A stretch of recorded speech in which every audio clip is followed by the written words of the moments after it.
Barbuda, Charmaine, Quinlan Donovan. That will be followed by an august panel of the heads of all the citizenship by investment or investment migration units across the sub-region. And so we invite you to be very attentive throughout the course of the day as we get this day started. So, without any further ado, let's begin with our keynote address for today. As we said to you, it will be presented by the CEO of the CIU right here in Antigua Barbuda, a very important revenue-generating arm in this country. And of course, we look forward to hearing what Mrs. Donovan has to say. Let's just tell you about the theme of her keynote address this morning: Driving Excellence, the Strategic Vision. I'll say that again: driving excellence, the strategic vision, of course, not only for Antigua Barbuda, but for the CIU, the investment migration CBI units across the sub-region. So I invite you now to join me in welcoming, with a round of applause, to the podium, Mrs. Charmaine Donovan.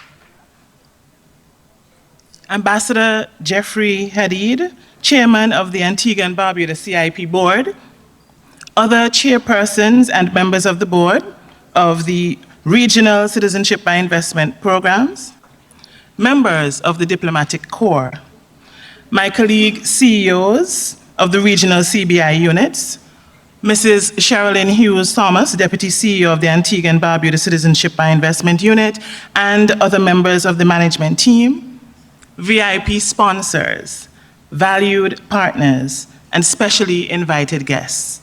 I bid you good morning in warm Antiguan and Barbudan fashion. To those of you who travel to be with us, I trust you've been able to experience the beauty and warmth of this small piece of paradise. It is both an honor and a privilege to speak to you at what is undeniably a defining moment in our region's economic journey. Today, I invite you to engage with a vision, one rooted in purpose, inspired by innovation, and driven by a steadfast commitment to excellence. Excellence in this context is not a static ideal. It is a dynamic pursuit which demands discipline, fosters collaboration, and requires bold adaptation in the face of an ever-shifting global landscape. It was the late, great Robert Nesta Marley who wisely reminded us, "Don't forget your history. Know your destiny. In the abundance of water, a fool is thirsty." Don't forget your history. Know your destiny. These words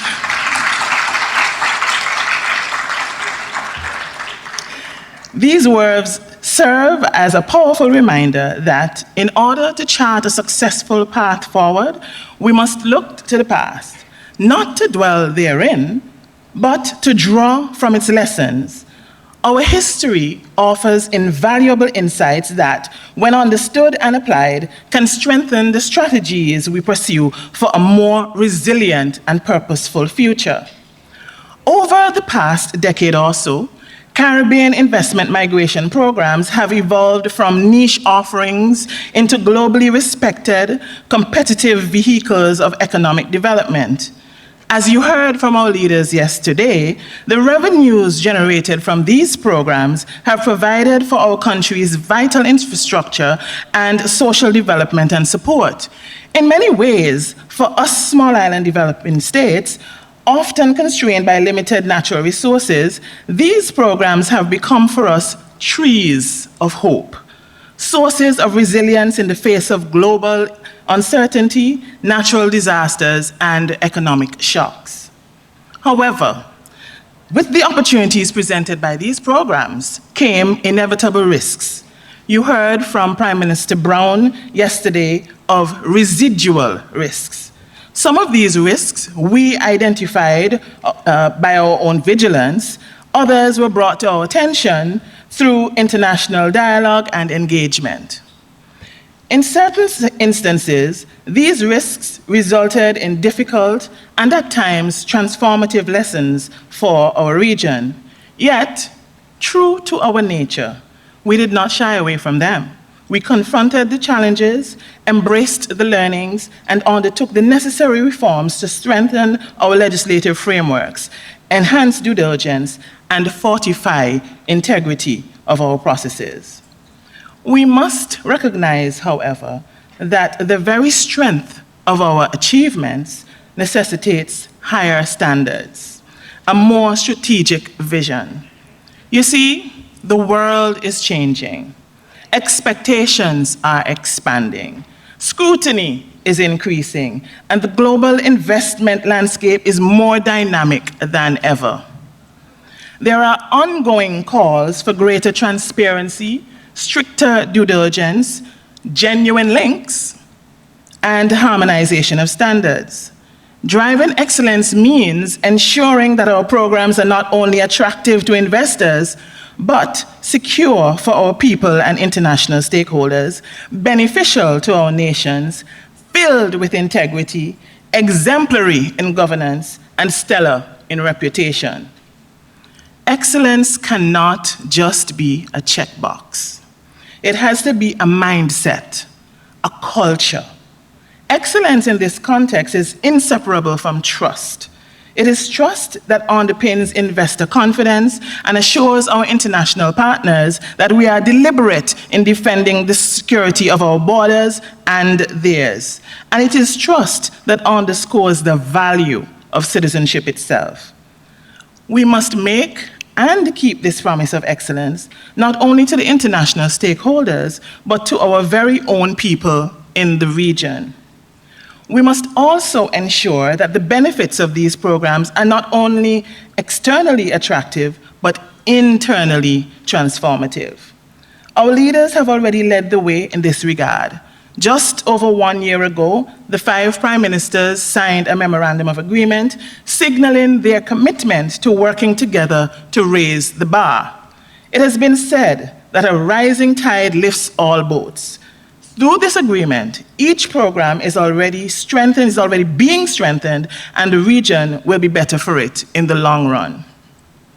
Let us take a closer look at the strategic vision shaping the path towards excellence in our regional citizenship by investment programs. As a first step, we must recognize the establishment of standards as a crucial precursor to achieving excellence. Standards provide a clear framework that defines quality, drives consistent performance, and informs sound decision-making. They foster discipline, encourage accountability, and promote a culture of continuous improvement. As we deliberate on regional harmonization, standards are essential for aligning key sustainability factors, including pricing, eligibility criteria, due diligence protocols, and general processing procedures. Looking ahead to the formation of a regional regulator, these standards will underpin its effectiveness, ensure parity and integrity across regional programs, strengthen our economies, and guide us toward long-term sustainability.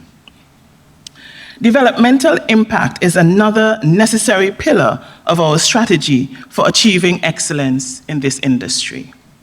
While these programs have often faced criticism, portrayed as mere passport sales schemes, facilitators of identity change, or even avenues for illicit actors, a closer, more informed look reveals a very different story. For small island developing states, CBI revenues have been transformative, delivering tangible benefits in infrastructure, public health, education, agriculture, and economic support. These funds have enabled governments to make critical investments that directly improve the lives of their citizens. Moreover, In a region increasingly vulnerable to the devastating effects of climate change, especially the threat of increasingly destructive hurricanes between June and November each year, CBI revenues play a vital role in strengthening national resilience and disaster preparedness. As we move forward, it is essential that each participating country clearly identifies its most pressing development priorities and channels CBI revenues into strategic, transparent, and accountable national plans. This alignment with long-term economic sustainability and the UN Sustainable Development Goals will ensure that CBI, or investment migration, as Thomas would say, continues to be a powerful driver of inclusive and resilient development. Strategic global positioning must also be a priority. It is time to move beyond the outdated and overly simplistic perception of Caribbean citizenship by investment programs as merely transactional. Instead, we must present the Caribbean as a region anchored in stability, democratic governance, the rule of law, and forward-looking opportunity. Our programs offer more than alternative citizenship or enhanced global mobility. They represent an invitation to enter into a long-term, values-driven partnership with nations committed to sustainable development and shared prosperity. Through comprehensive reforms, strengthened due diligence practices, and greater transparency in how revenues are allocated, Caribbean countries are actively redefining the concept of global citizenship. This is a model based on mutual benefit, where investors become contributors to national development priorities in areas such as climate resilience, education, healthcare, and infrastructure. The imminent regional regulatory framework provides us with a unique opportunity to set the global benchmark for integrity, innovation, and impact in the investment migration industry. The Caribbean is not just participating in this space. We are shaping its future. Ladies and gentlemen, driving excellence in regional investment migration requires leadership that is principled, forward-thinking, and rooted in collaboration. The Caribbean has long shown that small states can have a powerful global voice when we act with unity, purpose, and vision. It is time to extend that legacy into the investment migration space. Let us commit ourselves to continuous improvement, not in response to external pressures, but guided by our own principles and sense of responsibility. Let us affirm that our citizenship by investment programs are not merely economic tools, but meaningful vehicles for national development and sustainability. And above all, let us ensure that the decisions we make today lay the foundation for a legacy of excellence, one that serves not only this generation, but generations to come. Thank you for your time and attention.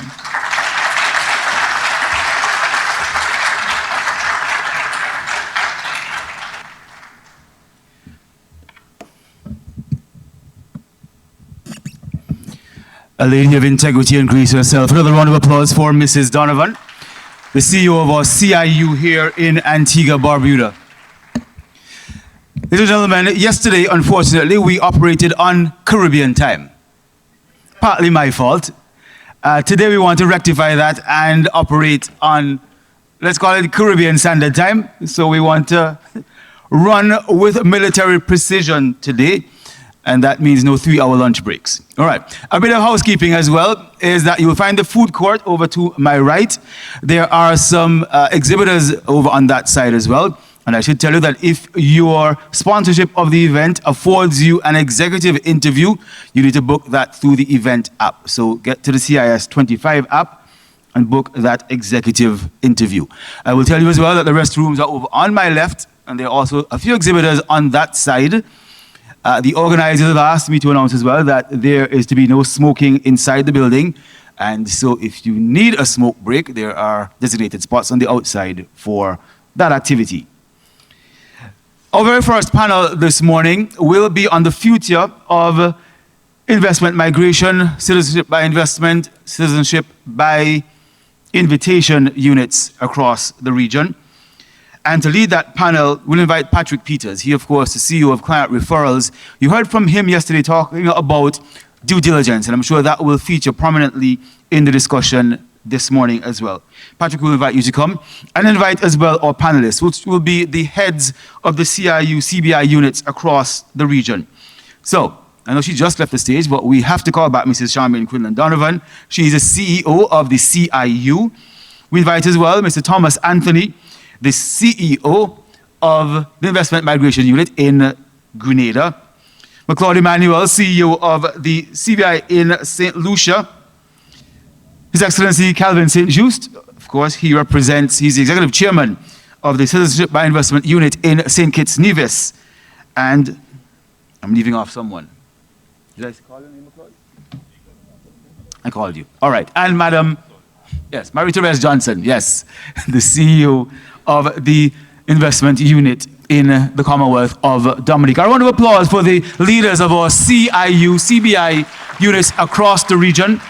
Their panel will be on shaping the future of Caribbean citizenship.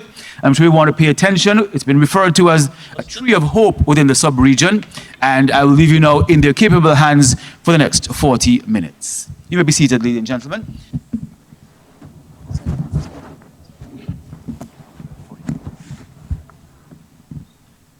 And I'm bringing it up because some people have asked me, they feel under pressure to get the right answers, and please do it, but it's for fun.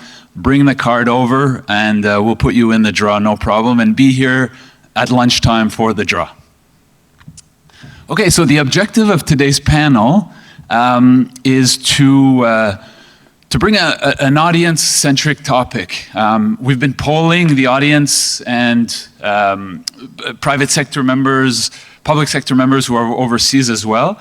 And so we want to talk about leadership in innovation, but in a concrete and productive manner.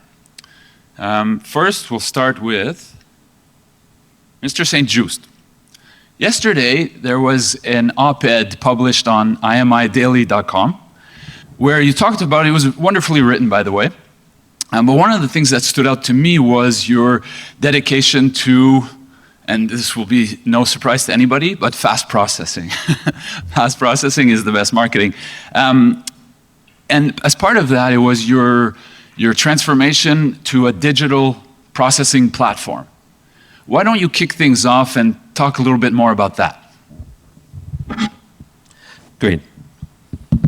Thank you. Well, let me first off say happy Friday to everyone. I think whatever reason it is, Friday tends to put people in a much more jovial mood. I don't know if it's the fact that we come into a close. Let me start off with, the journey that St. Kitts and Nevis CBI has been. Last year, October 1st, 2024, the government made a very bold decision and transitioned a government agency to a statutory sort of governing body. And in that decision, it came into the context of we need to look at the CIU, the CBI program, as a business model. It needs to operate under that component. And within a business model, you have the aspect of what are the needs of the customer. That's top. What are the needs of the customer? And the customer, we've heard in many different forms, there was a desire of just the basics element of awareness, the basic elements of communication. So we went through a very robust process in terms of that transformational in the last 6-7 months. The first thing we did, we came up with 6 core principles, and they were really rooted in the aspect of transformation that we hear a lot. Communication, good governance. We talk about global leadership. We talk about transformation and sustainability. And so we then went through the aspect of how do we ensure the voice of the customer, the voice of our clients were heard. And so we went through an aspect of efficient processing was what we heard. And the implementation of our digital platform that we've had. And this is important. The intent is to ensure that we are keeping up to the trend of what's happening now. The evolution of the citizenship by investment, we've been in it 40 years. We needed to ensure that we are keeping up with the aspect of digitization important. So we implemented this new digital platform, Saturn, and we've actually increased the aspect of processing time. And the intent of increasing processing time and being very efficient was not to compromise the integrity of our due diligence. The goal was really to remove as much manual processes to get that applicant and the application into the hands of the compliance team and the due diligence team. And so what we have seen is a reduction based on when we did the last assessment, is 27 days. You know, we've heard from our customers, we want it to be faster. For us, we want it to be more efficient. And speed is important, but not compromising the foundational aspect of our due diligence, stringent aspect of compliance. And so we've introduced that initiative. The other thing that we also heard was the development aspect.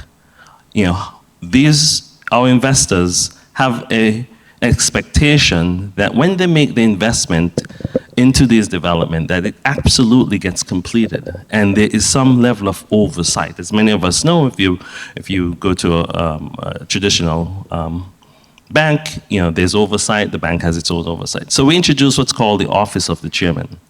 And that division was to ensure that all the applications that are involved from a development perspective, real estate or public benefit option, would get that significant oversight. It will get clear involvement with international project and construction engineers, making sure that we meet those standards.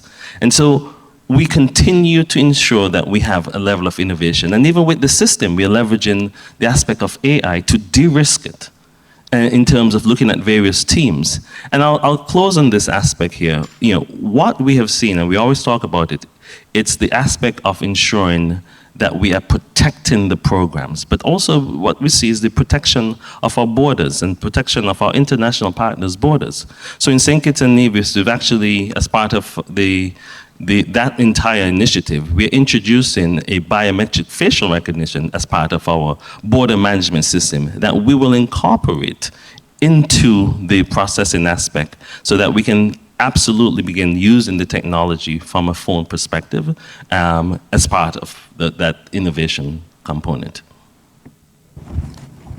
Thank you. That's great to hear.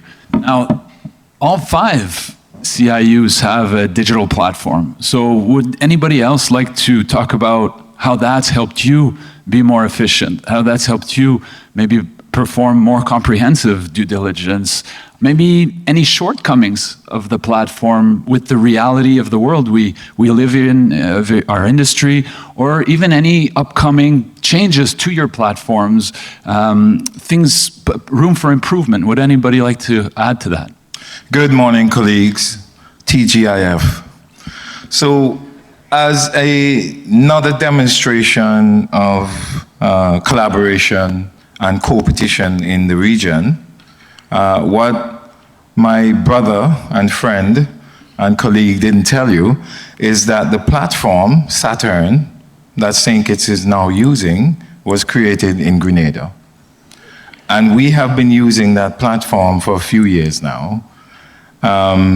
And as Calvin indicated, it has caused us to improve our efficiency, and so the turnaround time for applications. But for me, it really starts with the overarching goal being to create a system that survives me, to create a system that is not dependent on any single individual. So there must be redundancy in that process. And in Grenada, that's exactly what we've done. And so we saw our turnaround time move from more than a year in some instances because we were overwhelmed by the number of Russian applications we received, to now I am told by some agents that they're getting applications within 45 days. And that's a combination of, yes, digitizing the process, but also improving the capacity of the human resource element of the process. And I have to say to you also that it also meant moving away from a physical acceptance of application to a completely digital process. And so the applications we're able to move the applications through a digital environment from submission to the end. But as you mentioned, there are some shortcomings because there are parts of the process that reside outside of the agency. Specifically, the Financial Intelligence Unit, we have no control, and nor do we want to have over their process. And then also there's the component of the issuance of the citizenship certificate, which is done by the Prime Minister's office, or in some cases, the Home Affairs. And so those two particular areas we have absolutely no control over. But for those elements that we do, the intention is to continue to improve so that we can be more efficient and the end result being the turnaround time reducing. Okay, good morning, everyone. Good morning, colleagues. St. Lucia has a similar story. More recently, we invested heavily into a new platform. It's St. Lucia grown, St. Lucia developed. So no plug for Grenada on this one, but our team invested heavily in sweat equity and financial resources to create a new portal that provided efficiency and an easier interface for our partners, particularly our authorized agents and also our financial institution. St. Lucia's story is one where we experienced a big boom. Grenada had the Russian boom, we had the real estate boom, and we received an unprecedented number of applications, and obviously that created its own issues in terms of turnaround time. But through the implementation of such technology, we've seen significant improvements in our time. So while the figures are not officially laid out yet, so I'm not privy to probably publish, I could tell you that based on our financial year ended March 31st, 2025, St. Lucia would have processed more applications than any CIU has ever done.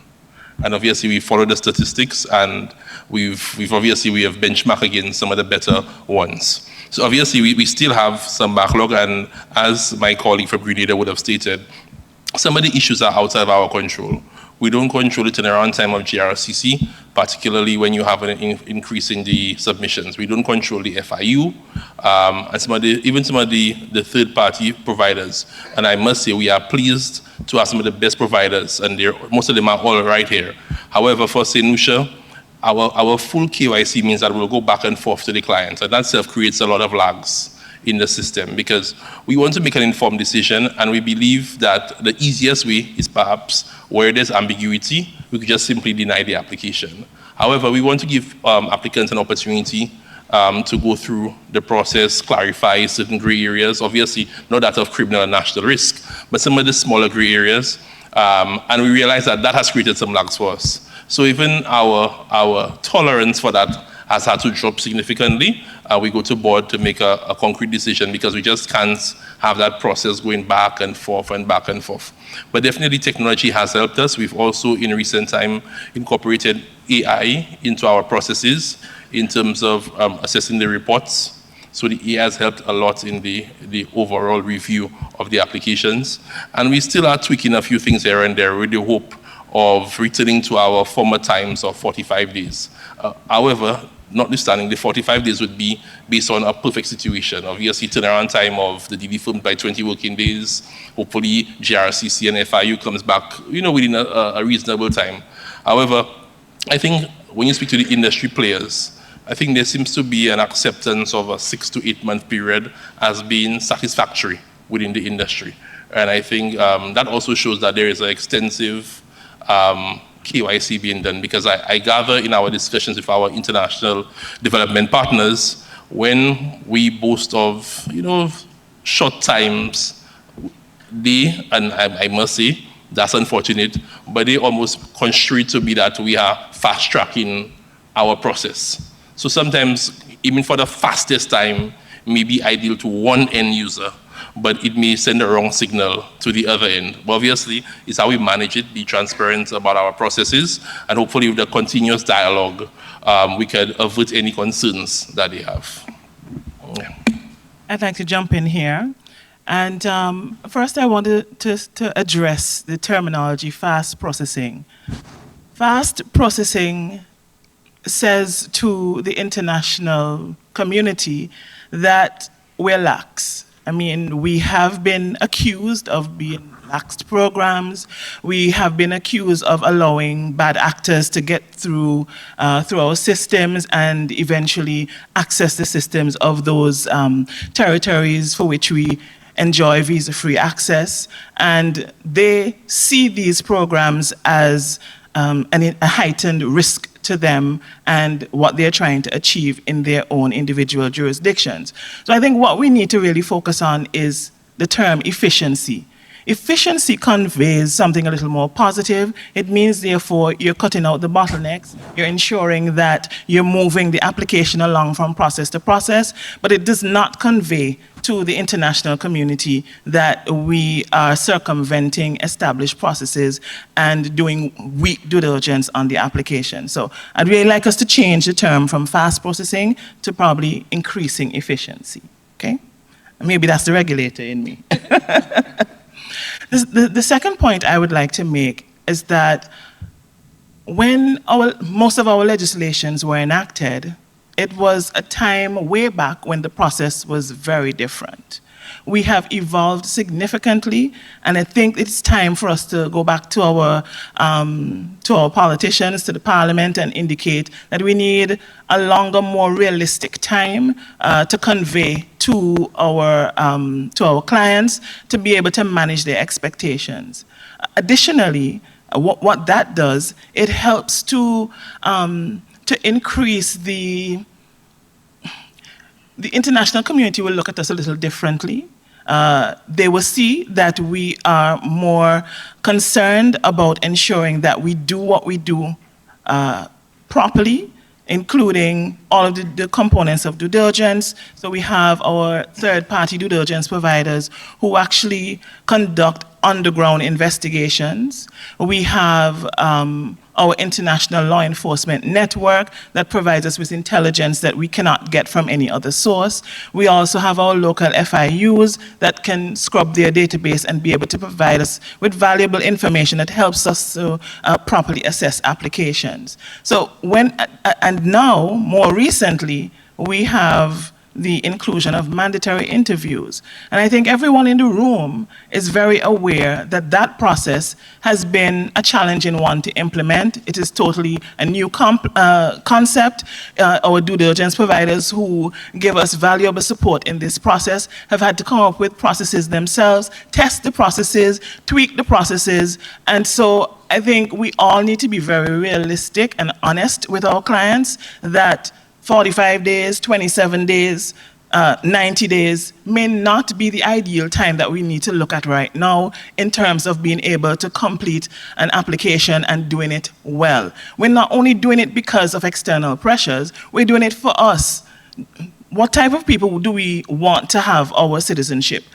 they have almost the same rights as we native-born citizens of the countries. So to me, you have to be even more concerned about how you vet them, how you check them, and ensure that these people that you allow to get through the programs are upstanding citizens and people who will help you with your developmental goals.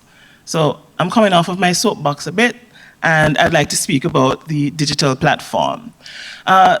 In Antigua and Barbuda, we have had an agents portal, a digital agents portal now for quite some time. If my memory serves me correct, it was since 2016.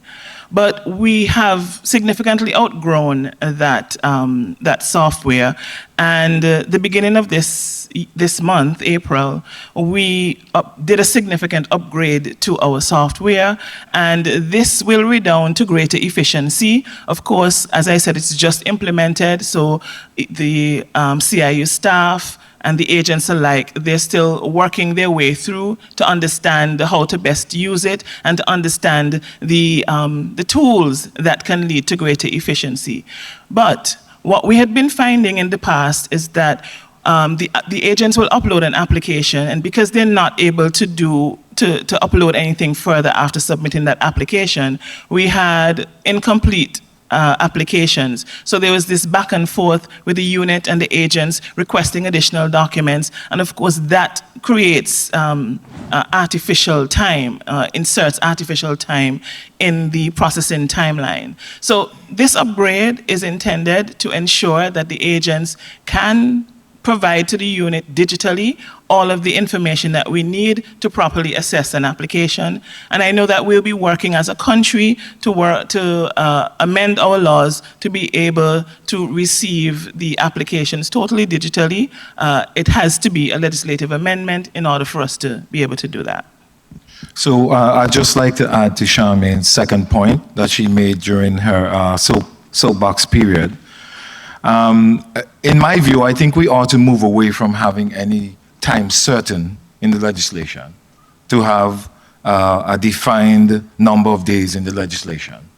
And the process takes the time that it takes. Of course, we're all moving to being more efficient. We all know that there is some element of competition in terms of efficiency, but I think it's time we move away from having these days listed in the legislation. It creates, I think, the wrong expectation for the market. Thank you. And to echo your point, because everyone speaks, and we speak of speed, fast processing. But have we stopped to consider who our entire market is? Have we stopped to consider our stakeholders? And for me, it's not only processing an application quickly, it's getting it right the first time. And to do that, we use our portal. The portal allows us to track what happens in the system. It allows us to connect with our due diligence agents because they have direct access to the portal. So they upload their projects to the portal. And it has really assisted us in tracking. I also need to say that in terms of digitalization and fast tracking, we also have to consider what information we receive and what information is shared with our international partners. So there are many people who come into the whole process.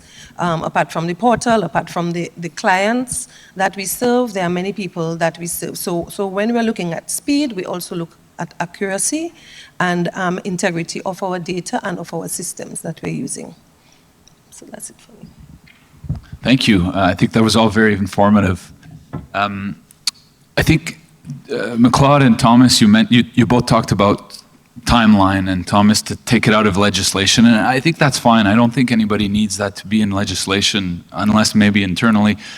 But I think it is important to have KPIs, standards that we aim to achieve, and not just aim to achieve, but communicate to the industry.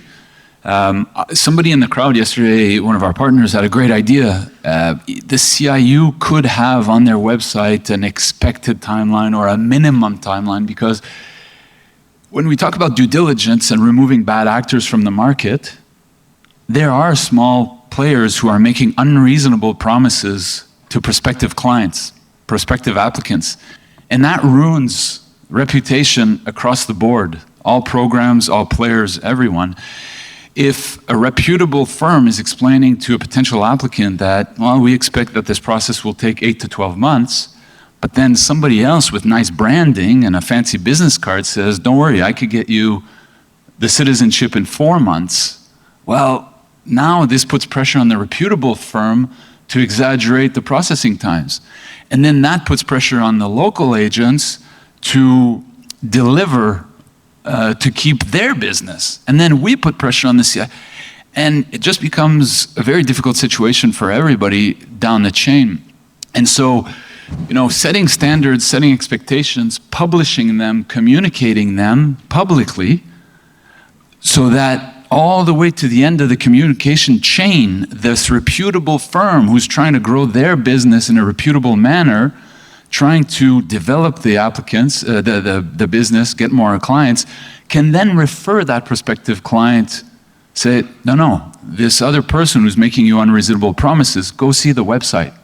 That may be a way to protect the reputation from a processing time point of view and setting the expectations properly.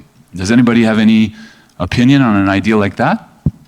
Yeah, I'll go a little further. I think, and in St. Kitts, as part of our legislations, we have very concrete requirements of the shoulds and should nots for our marketing agents. And we take very decisive corrective actions if those are not being adhered to. I think there are a couple of things, that's why I said, there is an expectation in regards to a timeline. And it's a business. And I think, once we have the level playing field that's in place and individuals can appropriately market what is expected and what's realistic. And when we talk about the processing time, it really starts with the agents doing the vetting. They need to first do the de-risking in terms of it's on them to ensure the applicant is the right applicant. The applicant isn't going to bring a disrepute to any of the jurisdiction, because we're very firm that if an applicant has been denied in one jurisdiction, they cancel from applying across. So it starts at the first element in terms of they're doing the due diligence. So when it comes into our operational process, and we use the word a clean file, not in a derogatory, but it's in terms of doesn't have any errors. The level of due diligence that's done on the front end to de-risk is already up front. The flow of money in terms of what this applicant has already been done with from a check. That starts the process there. And so when we have those on the front end and it comes in any of the jurisdiction, then you will be able to get the normalization of what the average time is. And you're absolutely right.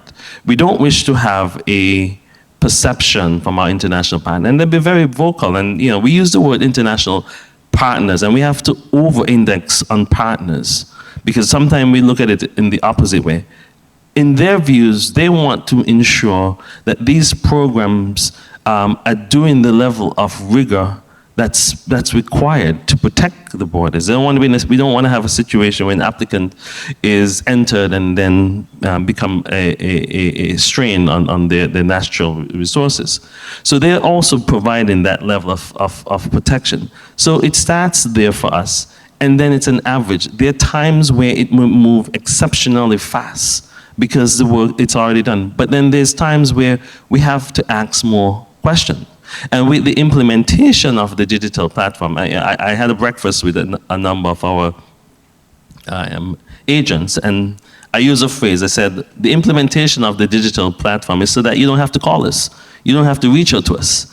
The information is there with the dashboard, all of your files. You will have access to every submission, and you will be able to see every stage in where it is. And first, before it actually gets accepted, it has to meet all these components.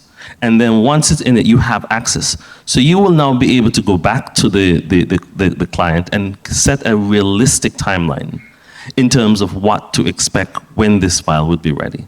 So I think it starts with, the agents making sure they do the vetting, and then, making sure we have the right parameters in terms of what you should and should not do. And if you go into the should not do, then we take the corrective action to prevent those scenarios where someone is, sort of not marketing it appropriately.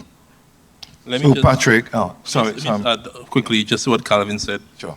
Even the most ambitious timelines are subject to the agent's responsiveness.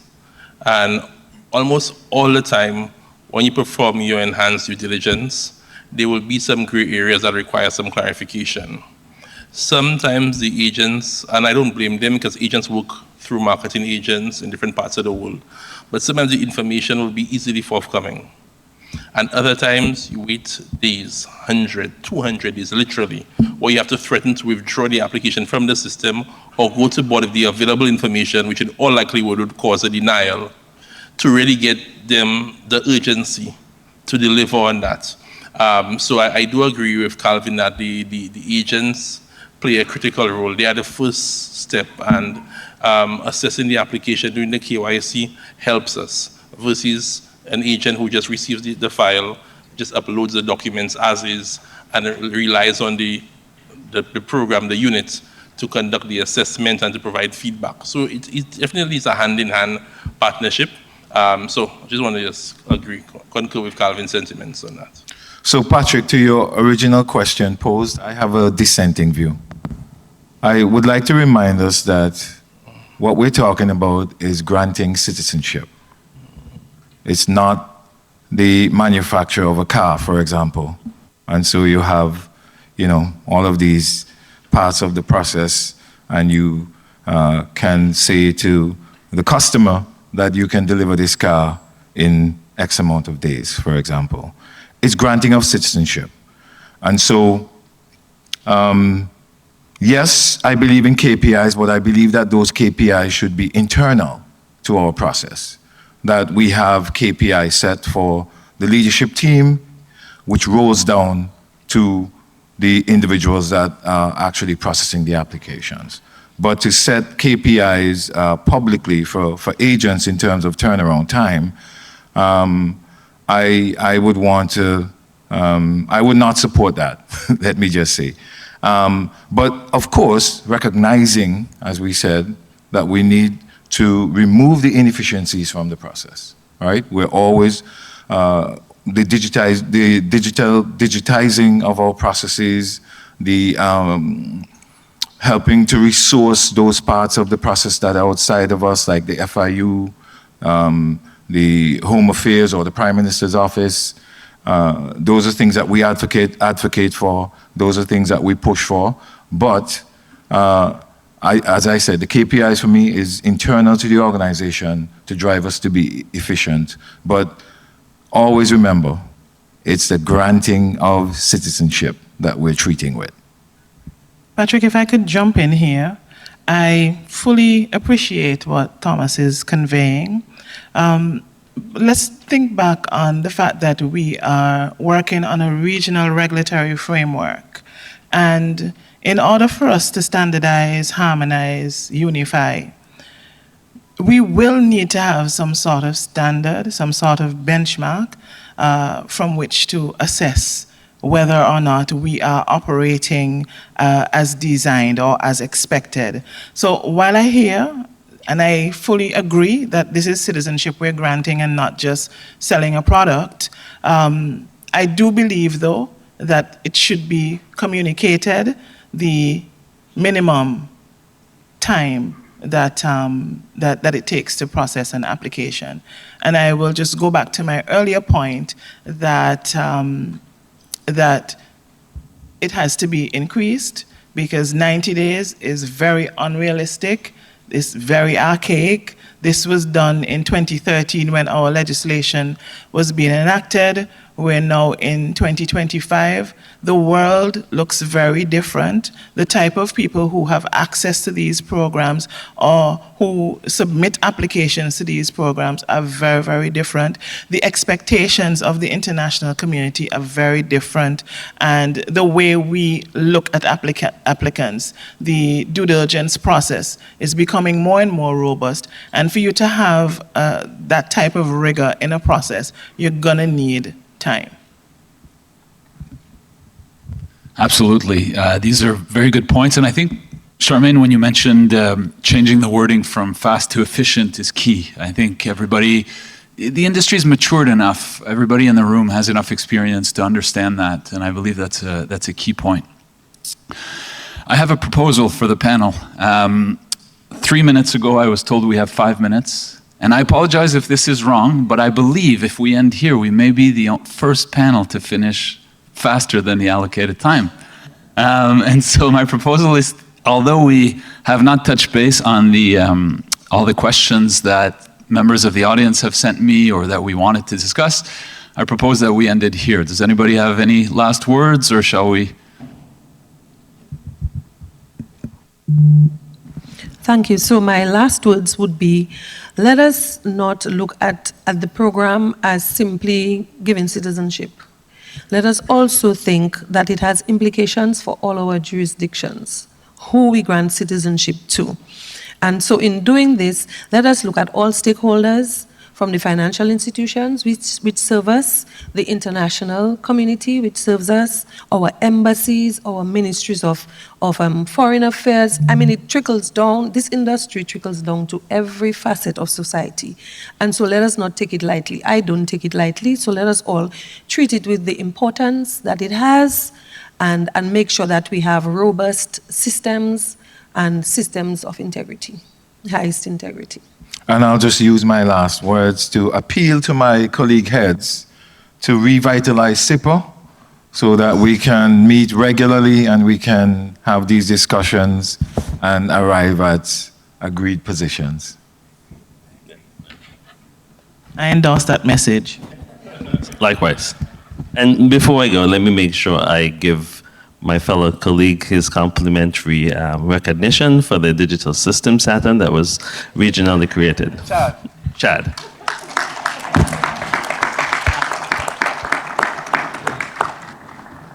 Thank you to all 5 of you, but thank you also for the ongoing communication and collaboration with the private sector. We all appreciate that, and thank you to the audience for being so attentive. We were hearing the cutlery in the back, so that's a good sign. Enjoy your Friday. Thank you.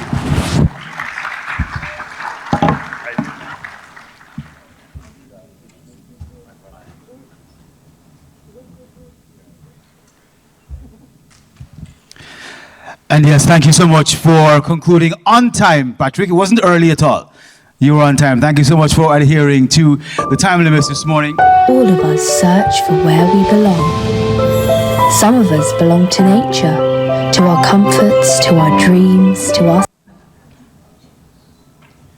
So that was our very first panel for today. We will undoubtedly have more interesting panels throughout the course of the day, including the next panel, which will follow the coffee break, which will be on financial services, though we'll hear from our bankers when we come back. So we have a 20-minute break now, ladies and gentlemen, for coffee or tea. It's time for you to take a little break. We'll be back at in 20 minutes. 20 minutes. Thank you so much. Today morning, that's tomorrow morning, we'd like for you to get to the Sir John E. St. Louis Finance and Conference Center by 9:30 tomorrow for several tours. As we said yesterday, there are 3 options. The first will take you to both Awesome Development and Tamarind Hills, one at 10, the other at 11. The other will take you to Moongate for 10:30, and the third on a southern tour to the National Parks area at 10. So the first option to Awesome Development in Tamarind Hills, the second to Moongate, the third on a southern tour to the National Parks Authority. We'll also remind you that at 4:15 this evening, we'll have the CBI Excellence Awards. And of course, they will be followed immediately by our closing cocktail. Headlining that cocktail, of course, is Wyclef Jean. He will be joining us in a few moments. We will also have the Hell's Gate Steel Orchestra and other cultural presentations available for you. A reminder as well, if you've booked an executive interview or wish to do so, that is, and you are a sponsor, please use the CIS25 app to book your interview. Right, it's now time to switch focus for our next keynote address. So we'd like for you to be as attentive as possible, as we're now going to be focusing on the banking sector. And we will have the general manager of ACB Caribbean speaking to us before our next panel. The topic of our presentation, Financial Sector Perspective, Enhancing Compliance and Building Resilient and Future-Proof Financial Ecosystems. So, at this time, and we're wrapping up our networking, but we pay attention to this keynote address by Joanna Charles, the General Manager of ACB Caribbean. We invite you to give her a round of applause as she comes to the stage.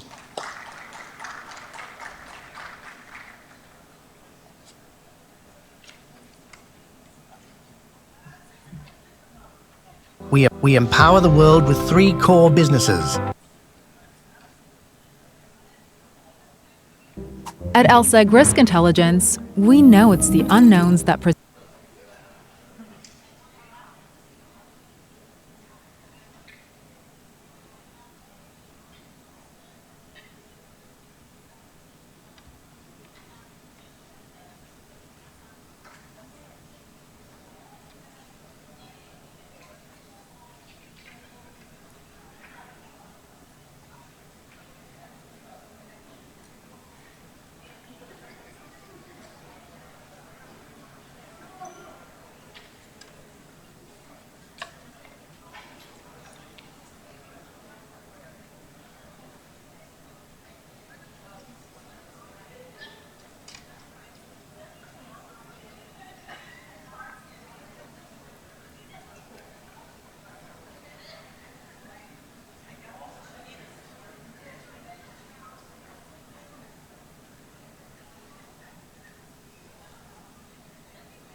Good morning.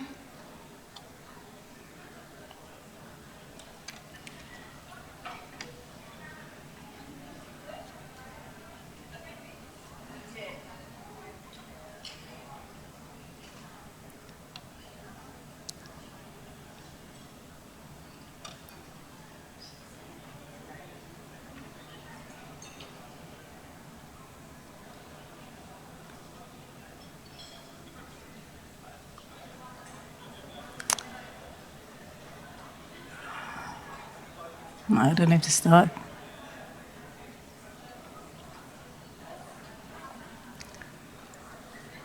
Okay,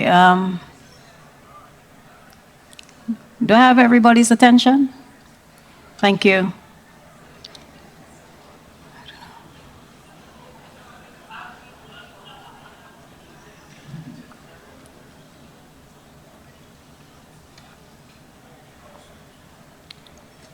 Okay, a few days ago, I was listening to this podcast, and the host of the podcast was very pissed because he said that these days at conferences, the speakers seem to think that they're in some personal self-development type of hype thing where they say good morning plenty times until the audience responds with a loud good morning.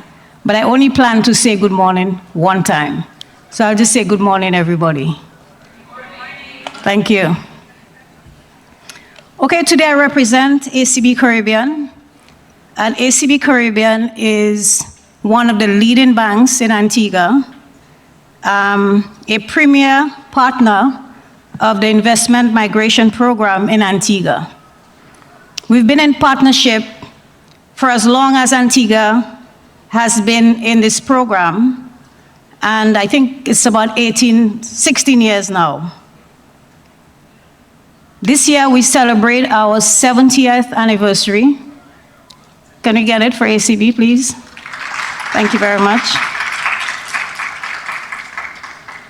We also have branches in Grenada, and we're the only bank sponsor of CIS25 this year. Okay, from inception, the indigenous banks have been the bankers and supporters of the CIP programs in the respective islands. Yet we come under immense pressure from all stakeholders. We must constantly balance the very strict requirements of our correspondent banks, and yes, they're the elephants, the big elephants in the room, our regulators, and balance all of that with the demands from our agents, governments, and the CIP offices. With all of this at play, those of us who operate in the financial space understand the importance of the programs to our small and fragile economies. Yesterday, we heard the prime ministers of the 5 participating islands state that the contribution of the CIP revenue ranges from 10 to 48% of GDP. This is substantial, even at 10%. Similarly, when our industry comes under pressure from regulators and market forces, as is happening now with the Investment Migration Program, we must take decisive action. That's not, I'm sorry, but the noise on the side is kind of distracting, sorry. Okay, I'll just backspace a little bit. Similarly, when our industry comes under pressure from regulators and market forces, as is happening now with the Investment Migration Program, we must take decisive action or else we atrophy and die. And trust me, nobody wants a bank to die.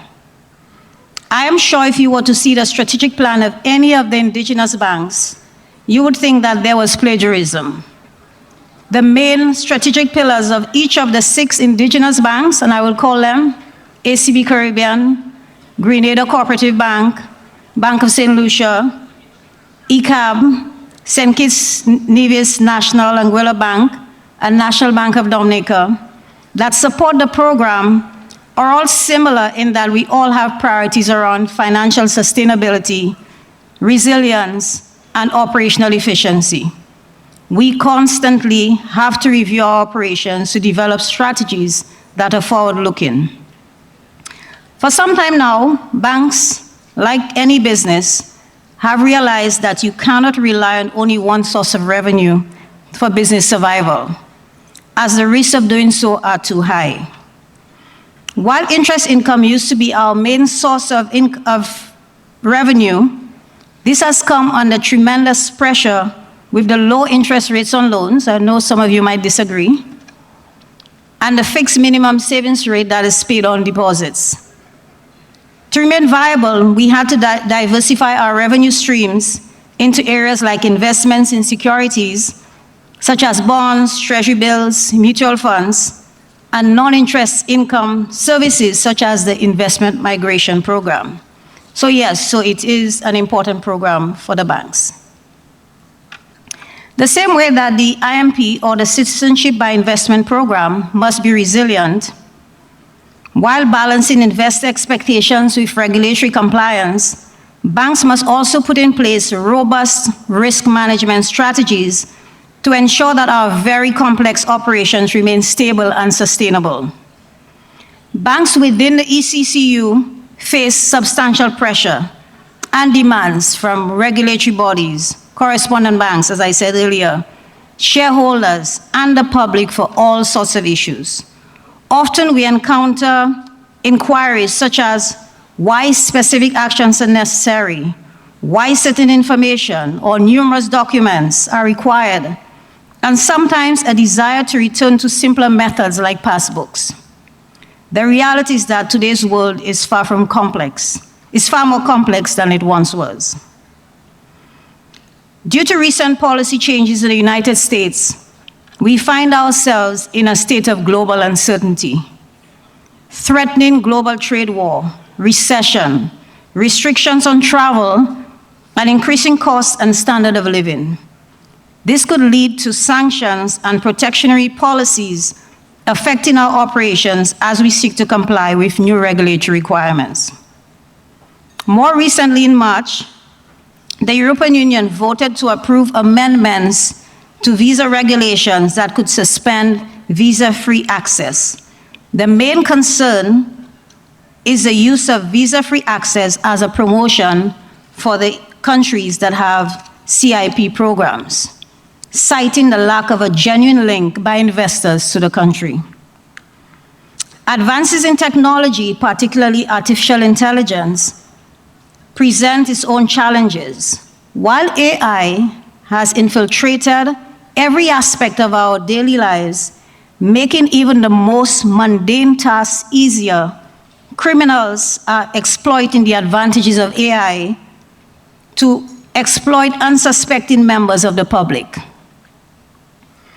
A recent LinkedIn article detailed how a Polish researcher used ChatGPT to generate a passport, which was approved by a platform that used standard ID and selfie-based verification, exposing significant gaps for digital onboarding.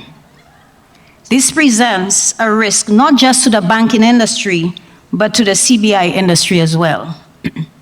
For instance, can we continue to trust the veracity of due diligence reports as it appears that through AI, profiles can be generated to manipulate a vital process to mitigate money laundering and regulatory risk? The banks in the ECCU, though, through the ECCU Bankers Association, have recognized that there isn't much that we accomplish by going solo. We have agreed on a more collective approach to advocacy, risk management, regulatory compliance, and IT framework and infrastructure. This collective approach has and continues to allow us to, 1, improve dialogue and communication within the industry. Communication between banks, regulators, licensing authorities, and other government agencies have improved among ourselves. It has allowed us to share experiences, relevant data and information on systems and processes. And the reason we've done that is we do not see ourselves as competitors in, when it comes to things like advocacy and collective negotiations. What we think differentiates us is our ability to excel in the area of the customer experience. Technology is no longer a competitive advantage to anybody. It has allowed us to develop regional databases where banks and other stakeholders in the industry can access and share information. For this, we would require partnership with our ECCU government's databases to access ID, driver's licenses, social security numbers, etc. This is already in place in islands like the Bahamas, and we kind of lag behind in that area of technology. This linkage makes the due diligence process a lot more efficient and effective. It has allowed us to improve our regulatory framework and adopt policies that strengthen the regulatory landscape and improve resiliency, as well as harmonize legislation and aligning compliance expectations with the US, EU, and UK standards. We have made some stride with the creation of the interim regulator for the CBI programs across the region.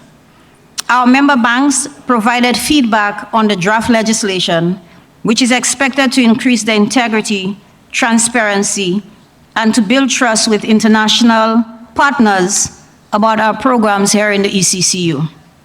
Some member countries, I must admit, take too long to pass new legislation.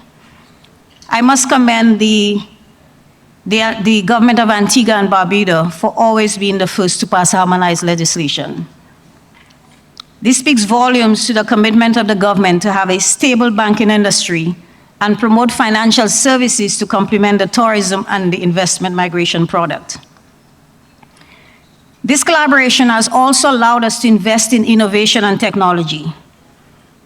As bankers, we must be on the forefront of innovation and the technological advancements, or else we run the risk of being left behind. We must constantly be proactive and be willing to adapt to the latest technological developments. That being said, investment in technology is very expensive. And I must admit that indigenous banks lag behind the international banks due to the cost and diseconomies of scale and scope. Using a collective approach to procuring similar technology will allow us to negotiate better pricing, comply with technology standards and regulations. As I said earlier, we do not see technology as a competitive tool, but rather as a necessity. To sum up, the investment migration industry continues to grow, and as banks, we must adapt to serve the needs of our widening customer base. We think that it is necessary for there to be collaborative discussions between the industry and the banking industry. There's need for consultation as we develop new regulations as a means to enhancing the regulatory framework. As we've heard earlier many times, we now have the Interim Regulatory Commission established from the Memorandum of Agreement signed by the 5 CBI member governments. The draft legislation is scheduled to be completed by next month with full enactment before the end of the year. We also need to collaborate on innovation and technology. My understanding is that there's a gentleman in Grenada who has facilitated some agents in developing new technology that makes the process a lot more efficient. So of course we will be having discussions with him. Keep it local.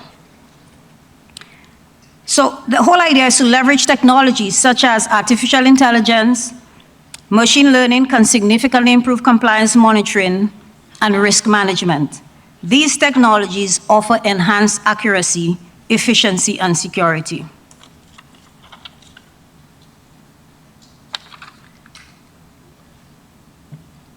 In conclusion, enhancing compliance and building a resilient financial ecosystem requires a multifaceted approach. Through strong policies, again, technology, I keep repeating that over and over, capacity building and information sharing initiatives. Governments now need to find new ways to diversify their revenue sources. 48% of the CIP to GDP, I think, is a bit risky. They also need to make their programs attractive enough for them to remain sustainable. The Caribbean is the only part of the globe that has warm weather year-round. Antigua alone has 365 beaches, right? Dominica, the nature isle, has 365 rivers and waterfalls. St. Lucia has the only driving volcano in the world and the most natural beauty with the Twin Peaks, the Twin Petals. Waterfalls, rivers, and simply beautiful. Just excuse me if I went a little overboard with St. Lucia. Grenada, the Spice Isle, has similar topography to St. Lucia without the Petals, of course. In St. Kitts and Nevis, you have 2 beautiful islands for one. Where else can you jump on a boat and be on another island in 20 minutes? Nowhere else. In addition to the natural beauty of the islands, there is some creativity that is required to attract investors to our shores. Sophie Zong from EDICR gave some examples yesterday. And I just want to tell a little story before I leave. Last year I went to Vietnam, and part of the tour was a trip to on the, kind of like a river thing, to the beach. So everybody excited, you know, we're going to the beach. And then we got there, and I'm like, okay, so where's the beach? You know, the little pebbles in the sand and, you know, water it just looked dirty to me. No offense to Vietnam, it was one of my most amazing vacations ever. But I'm spoiled. What I'm used to is not what I saw, and I refused. I went and I did kayaking instead. That way I stayed away from the water directly. I didn't know what was in there. So I want to urge all stakeholders to commit to enhancing compliance and resilience in our financial ecosystems. By embracing the change is the only constant we have in life. And I think the more we embrace it, prepare for it, and come up with kind of like forward-thinking strategies, I think we would come out winners in this game that we all play. Together, we can create a financial environment that fosters growth, security, and resiliency. Looking ahead, we must remain adaptable and proactive in addressing emerging challenges. By doing so, we can ensure the continued success and integrity of our investment migration programs and the sustainability of our financial ecosystem. Thank you very much.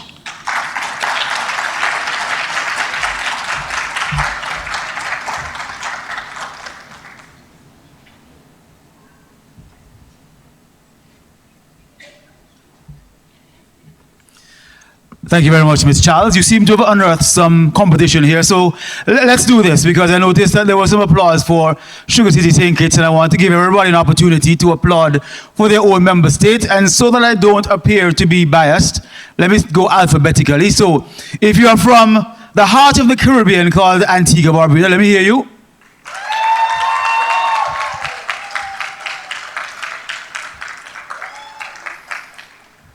Okay.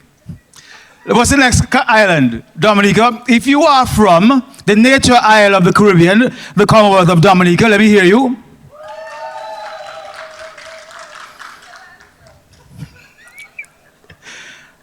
Fair to partly cloudy. All right, ADG, let's go. If you're from the Spice Isle of the Caribbean, Grenada, let me hear you. We need some migration, y'all, just gathered in this place right here. Investment, yes, but migration more. All right. If you are from the Helen of the West, St. Lucia, let me hear you. Migration evident, all right. And finally, if you are from Sugar City, St. Kitts Nevis, let me hear you. 1.5. Okay. Thank you so much. Very exuberant. I think everybody has gotten there. All right. Who am I missing? Antigua, Dominica, Grenada, St. Lucia. All right, if you're from any other part of the Caribbean, let me hear you.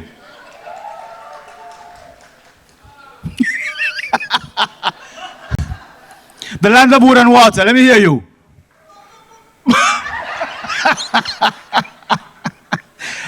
All right. And let's go to our international partners. If you are from outside of the Caribbean visiting, let me hear you. We have to invite you to Carnival, so you know, to break loose and make some noise. All right. Antigua has Carnival in July, August. Dominica has in February, thereabouts. St. Lucia is in July as well. Grenada is around the same time, is it? August, July, August. And who am I missing? St. Kitts is January 1 and 2. Okay, but the mass days, all right. Good stuff. All right, so are you in Antigua for the first time? Anybody? If you are in Antigua for the very first time, let me see your hand.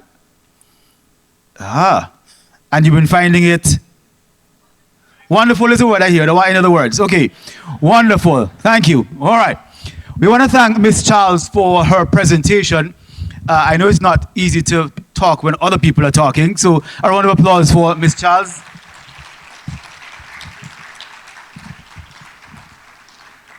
Yes, and I will ask that we speak in hushed tones and we're coming back to somebody's presentation so that we afford them that respect while they are speaking. All right, we continue with the banking sector because our next expert panel is to be chaired by our very own second in command at the CIU. This is Sherilyn George Thomas. We're going to invite her to come to this. Hughes, sorry. Hughes Thomas. Where did I get George from? I don't know. George, her brother. Yes. Shall come to the stage, please? I will apologize to you personally when you get here.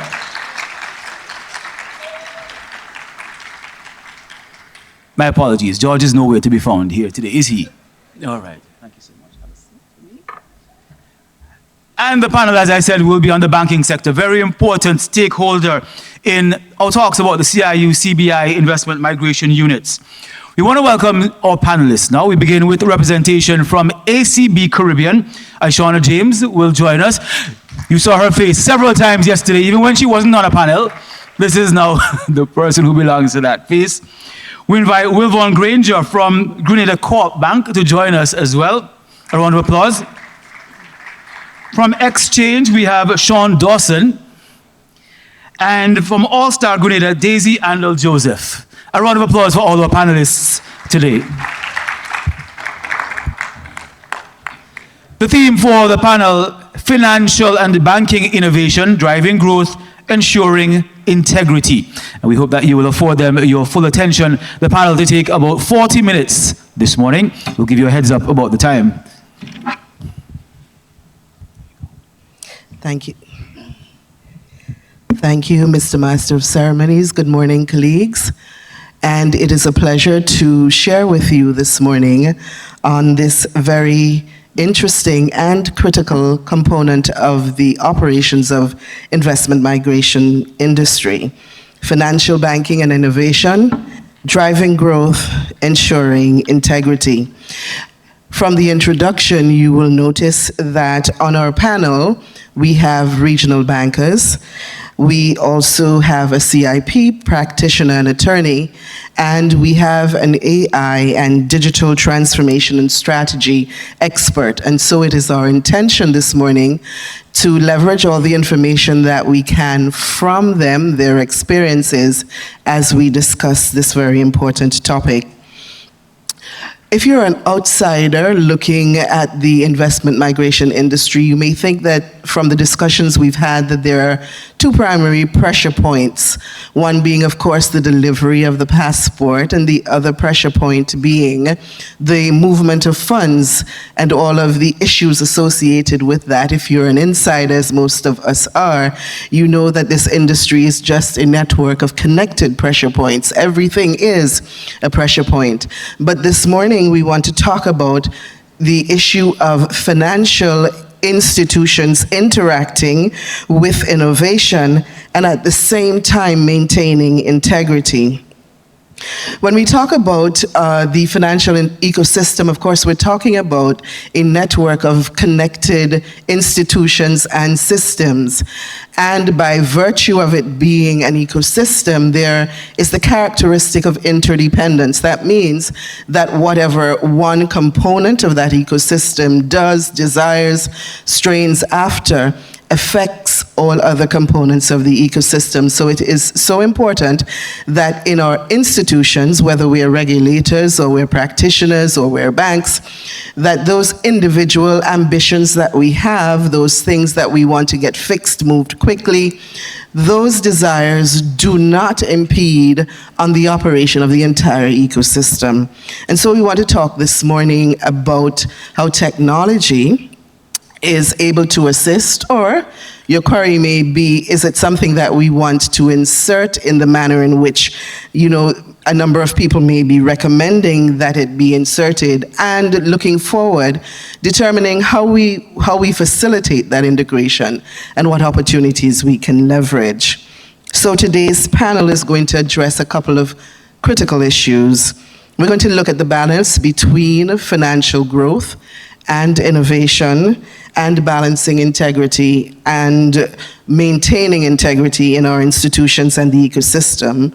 We want to talk about financial solutions that are available to us in the investment migration space, and we want to talk about creating strategic partnerships for optimizing our shared objectives.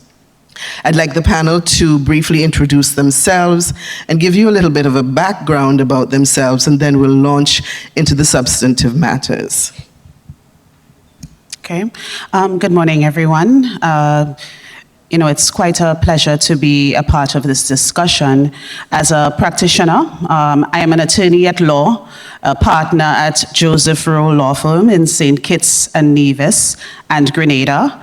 And I also represent our all-star group of companies, which is responsible for our CBI business, both in St. Kitts and Nevis and in Grenada. And the issues of financial regulation, and it ties in very much and very closely to what we do. My background in CBI spans over a decade, and it is an industry that I love. I've been a practitioner in different areas, in-house for developers. I've also had the pleasure of serving on Grenada's governing body for the CBI industry, the Grenada Citizenship by Investment Committee, reviewing citizenship applications. And as a practitioner, as a local agent and authorized agent, it has allowed me to have quite a bird's eye view of the industry and really fostered a love and a protective instinct in me, although that could be me being a mommy as well, of 3 beautiful children. And that is how I think I sum myself up. Thank you, Daisy. Sean, might I invite you to introduce yourself? Thank you very much. Good morning, everyone. My name is Aishawn James, and I'm currently the Manager of Compliance at ACB Caribbean, also ACB Grenada Bank Limited and ACB Mortgage and Trust, so the ACB Group. I have been with ACB for the last 5 years, and that was essentially my introduction into the Citizenship by Investment program and the process. Previously, I was at the Eastern Caribbean Central Bank as an examiner, so I had the opportunity to see from the regulatory side, but not really understanding citizenship by investment, its impact, how it works.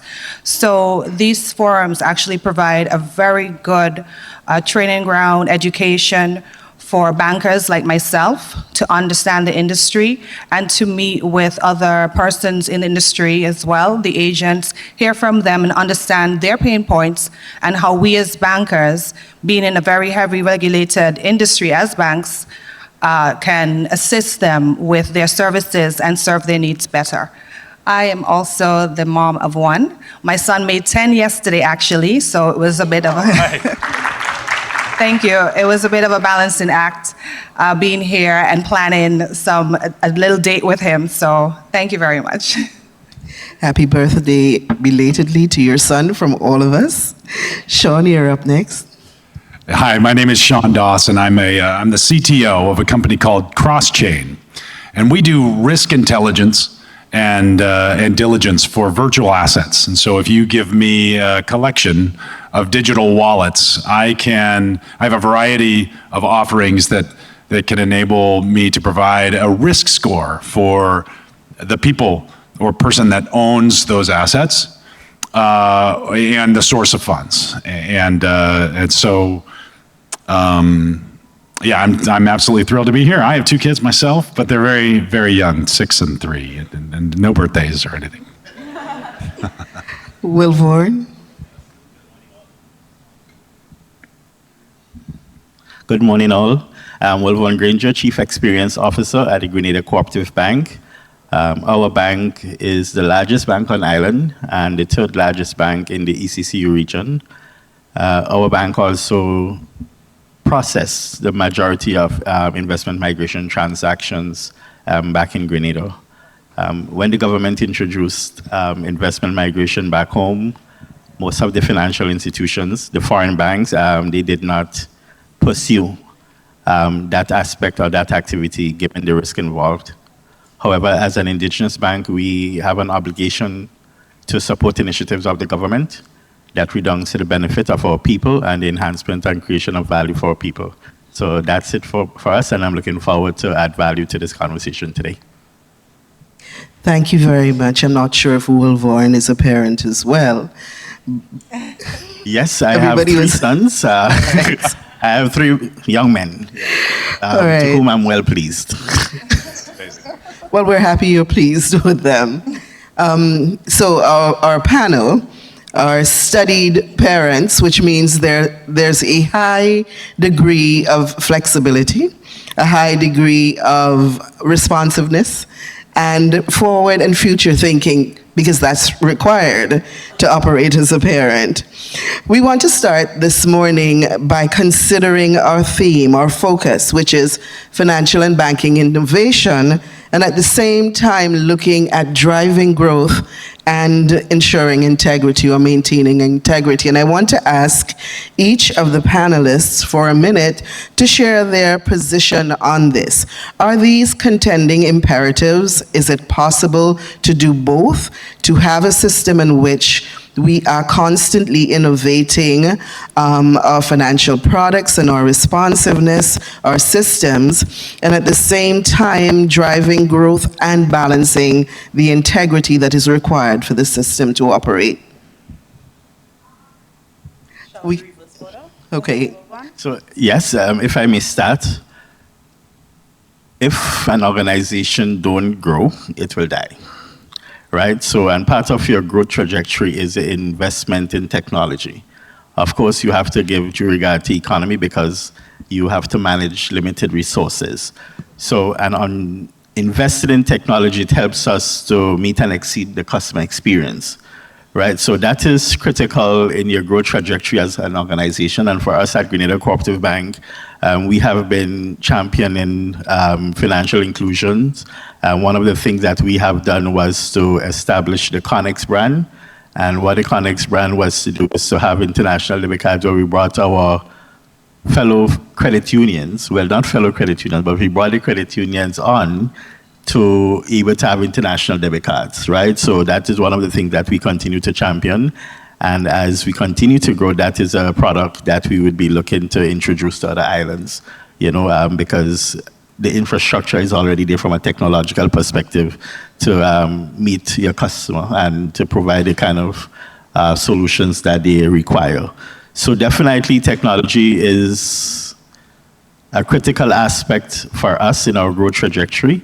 But of course, with everything else, we have to manage the risk, right? We have vendor reliances. We have to ensure that our vendors, our partners in the technology landscape has the wherewithal to respond in the event a risk occur, because at the end of the day, we have our customers to whom we want to ensure that they have access to the financial solutions that we provide.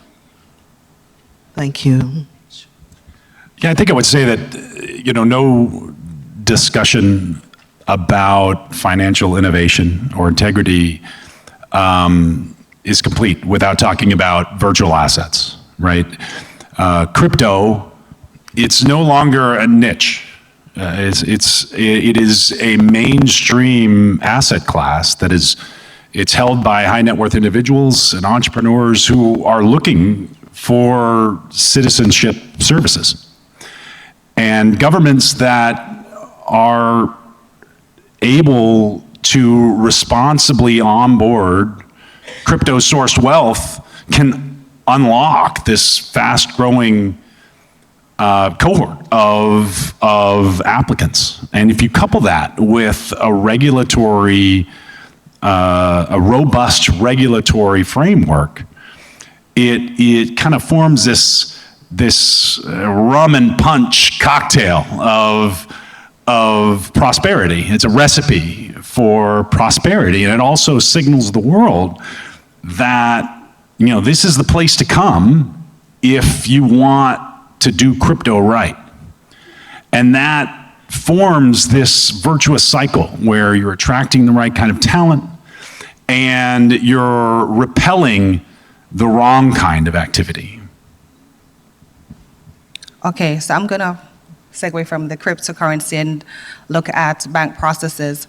So one of the issues with being a homegrown institution from the ground up is that we have a lot of manual processes. So financial innovation through AI, remote process automation will definitely help to increase the efficiency and to streamline a lot of our processes. Now, when you have manual processes, of course, people are involved, so mistakes can be made. So financial innovation through AI can definitely help to increase that integrity or to maintain the integrity of our processes. So I can only see that auguring well for the banking system and for the investment migration industry as well, because of course increased efficiency is one of the things that they are concerned about, and we also are concerned about it. We do want to process the transactions, reviewing with the same care. As Mr. Donovan would have mentioned, fast time doesn't mean that the process is cut in half. It means that we're utilizing these financial innovation systems to make sure that we cut out some of the manual, labor-intensive aspects of the process. So with financial innovation, both aspects of the industry will see increased efficiency, of course maintaining the integrity as well. Thank you. Yeah, I think it's timely, it's necessary. There is from a perspective of an advocate for each one of the agents and each one of the clients, aside from the interests of the bank, the market now demands that there be a responsible way of incorporating technology and cryptocurrency transactions for these programs. It becomes absolutely necessary. And so I think the timing is very appropriate as the region is looking at strengthening, broadening, making more effective its regulatory framework. And from the client's perspective, I would say that if we're able to do this right and do it responsibly, we not just open up to a wider class of applicant, we open to a very sophisticated class of applicants, because we can now offer structures that fit within their financial planning, and it becomes a natural adjunct to their overall planning that citizenship options and investment in the Caribbean works in their portfolio. And speaking of next generation, that's where it's going to be. That's where it's heading. We're seeing younger and younger millionaires and maybe billionaires. And so we need to be in that world. We need to be in that world without fear. We need to do it with an open mind, right? And so certainly it's a welcome time and I think most timely discussion. Well, thank you all very much for your responses and for the sweeping endorsement of the moot of the consideration this morning, that both things are not only compatible but are absolutely necessary in the space in which we find ourselves. So let's begin with where we are. We're going to shortly get a quick masterclass from Sean, but I want to talk to the bankers and the practitioners in this space at this time and ask, given this cerebral, given this commitment that we have, this understanding that we have that this is necessary, what are the challenges that you face in adopting some of the new financial opportunities that are available through technology? Daisy, as a practitioner, I'll ask you to talk about the demand you have and balancing that in the context of the financial ecosystem in which we operate. So let's start with the bankers. We'll start with Grenada and then come up to Antigua.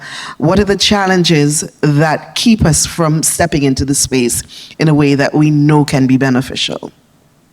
Understanding the technology, I think, is key for us. We in the region, we are far back on the technology space. And I believe as indigenous banks and regulated financial institutions, we are often waiting for the central bank to take the leap and to guide us in that direction specific to the blockchain technology.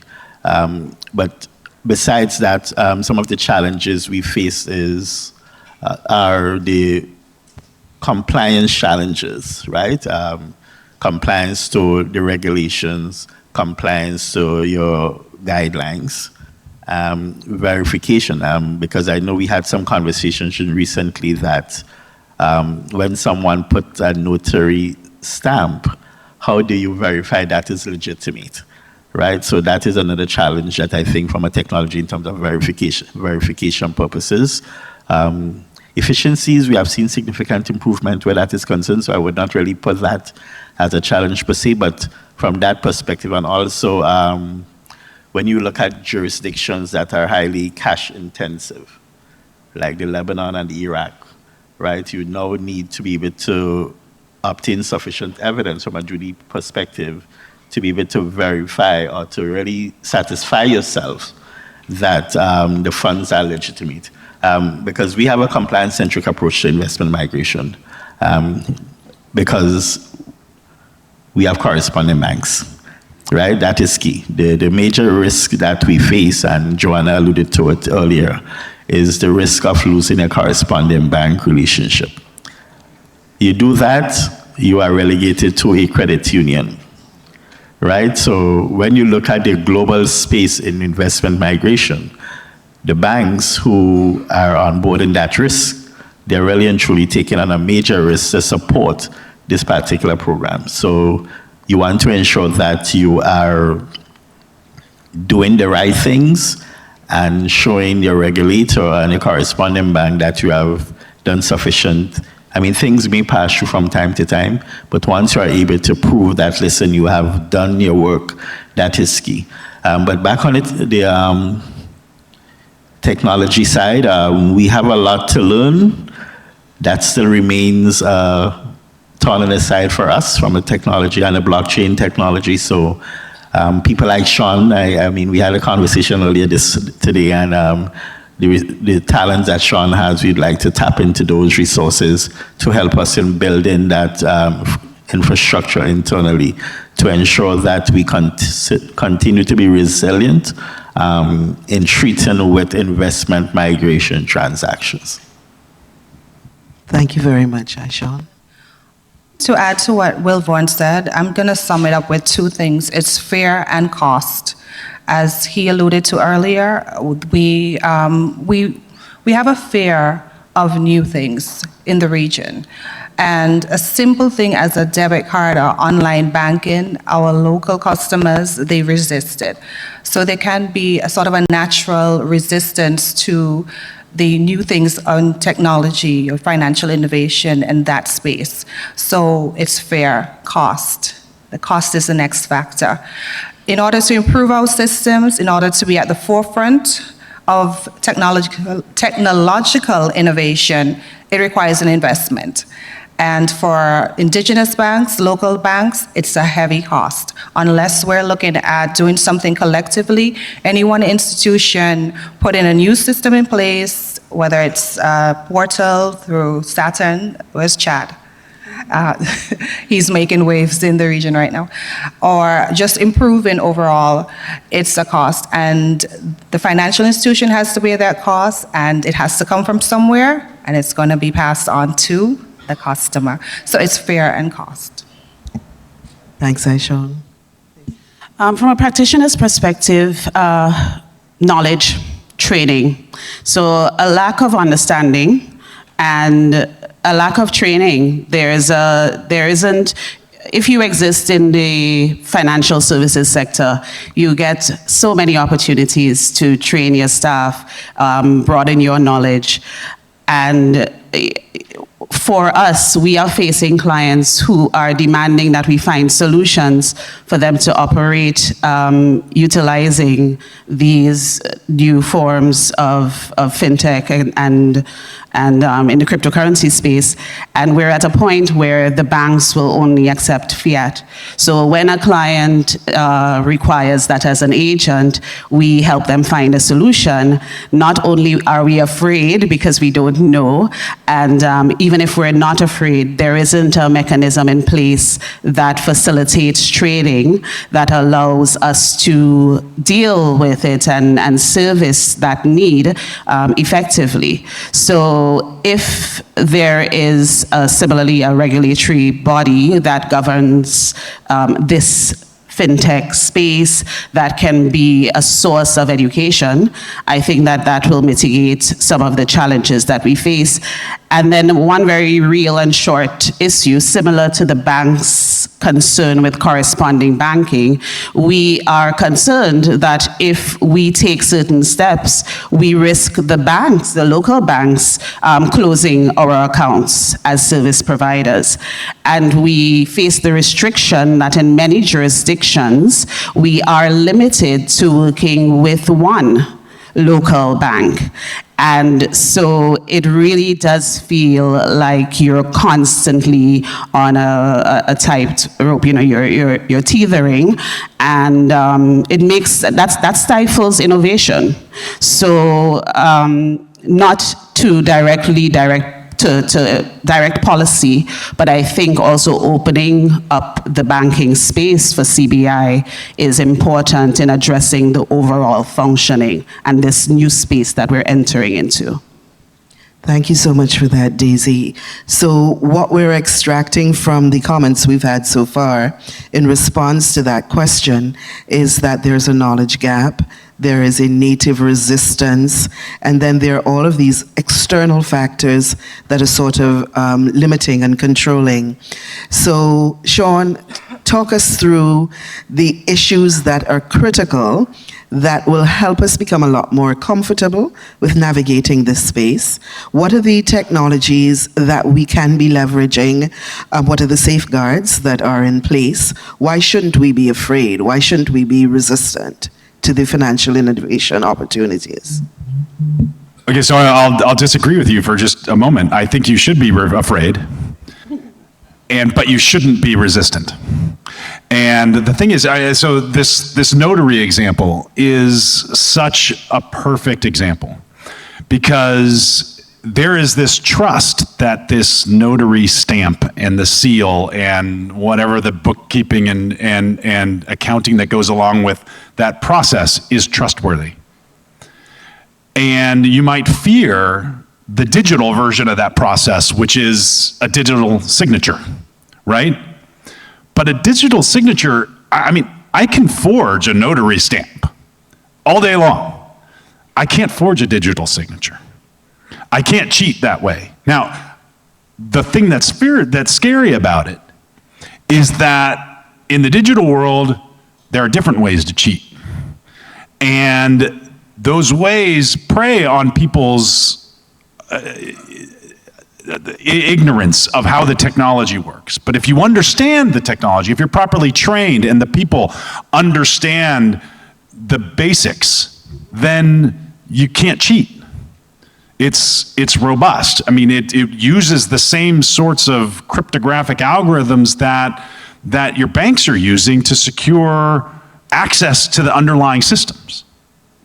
And so I would say it is natural and it's appropriate to be skeptical. And, you know, Daisy asked me the question when we were talking about over here, and I was completely flummoxed by this question. She goes, okay, all of this sounds really, really great, but how do I know that you're legitimate? And I went, you know what? I don't have a good answer to that question. But that's the perfect question to be asking. It's the perfect avenue to have that discussion, because that's the mentality you want to have. And if you bring that mentality and you add to it the training and the capability with the technology, then you have a much more robust solution than you do back in the traditional world. Another one of the things I'll point out, that there is a distinction, and my fellow panelists made me aware of this, that this isn't common knowledge, but there's a distinction between the technology that drives cryptocurrency, blockchain, and the currency itself. And in the currencies are applications on top of the technology of the blockchain. It's like the blockchain is your computer and the currencies are Microsoft Word. And if you don't like Microsoft Word, then fine, use Google Docs, right?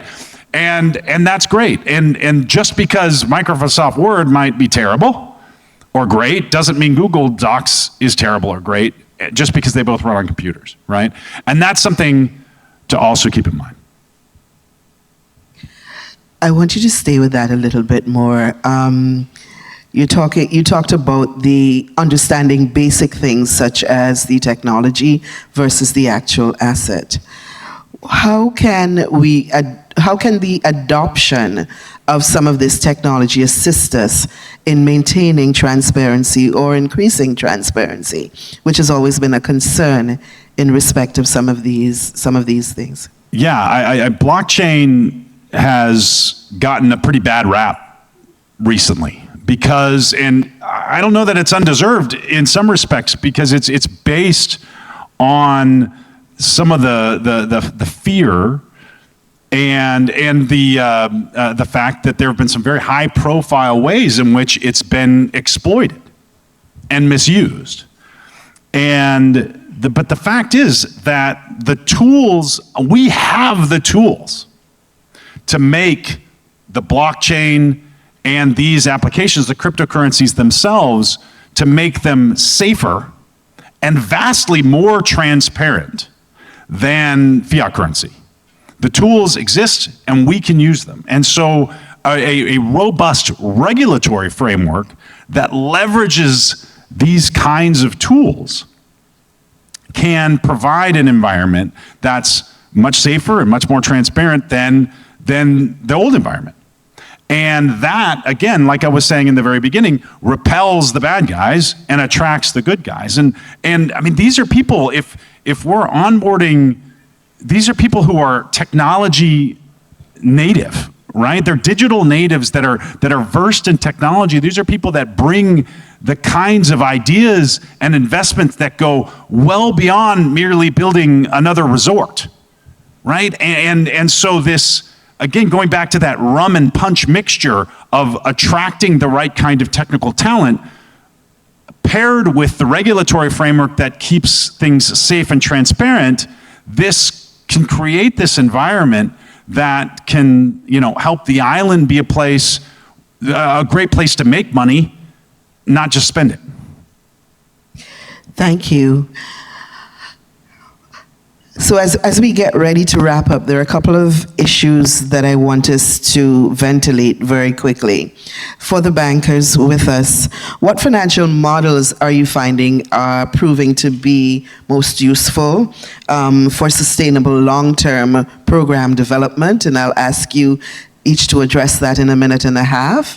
And Daisy, talk to us about how you'd like to see programs evolving in terms of the new products or investment options, taking into account, of course, the financial innovation that we're focusing on. Now, in terms of financial models, they have various models that people in the financial industry utilize. But one that stood out to me is forecasting, right? Because forecasting gives us a more realistic view for future performance. Because what it does, it considers your historical data. So how were we performing before COVID? In Grenada's case, how were we performing pre the Russian rush, right? How do we analyze that data to give us information, right? It also considered your current situation. And we know right now we are speaking a lot about regulations. Are we going to over-regulate, or are we going to just have the right balance to treat with your current situation with regards to regulations? And it also considered expected actions. So is your marketing strategy robust? We're hearing what is happening out of Europe. Are we going to look at other markets?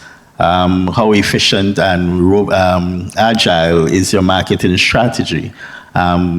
What are the actions or what are the expected actions that will be coming out of the EU with regards to your visa-free access?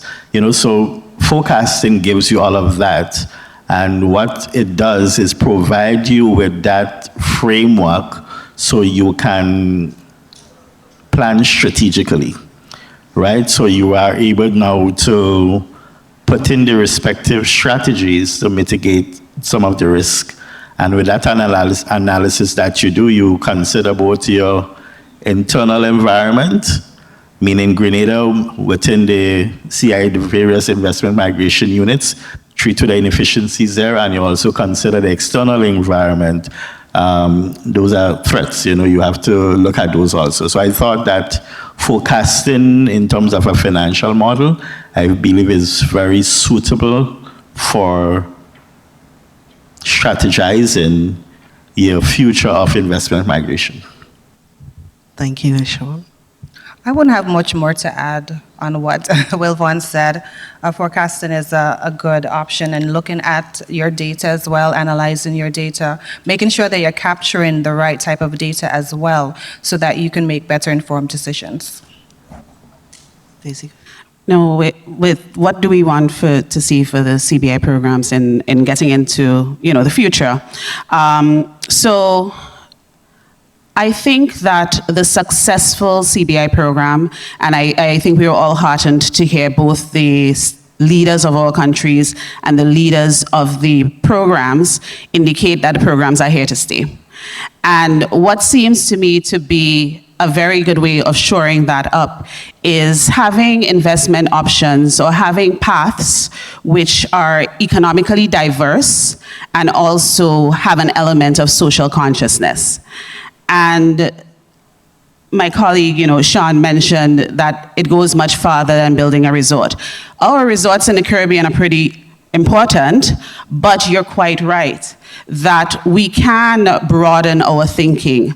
And just as and I applaud several of the governments for looking into clean energy and other very socially impactful investment options. Similarly, the fintech space and this lacuna that we have identified that exists, which let's be frank, costs some money.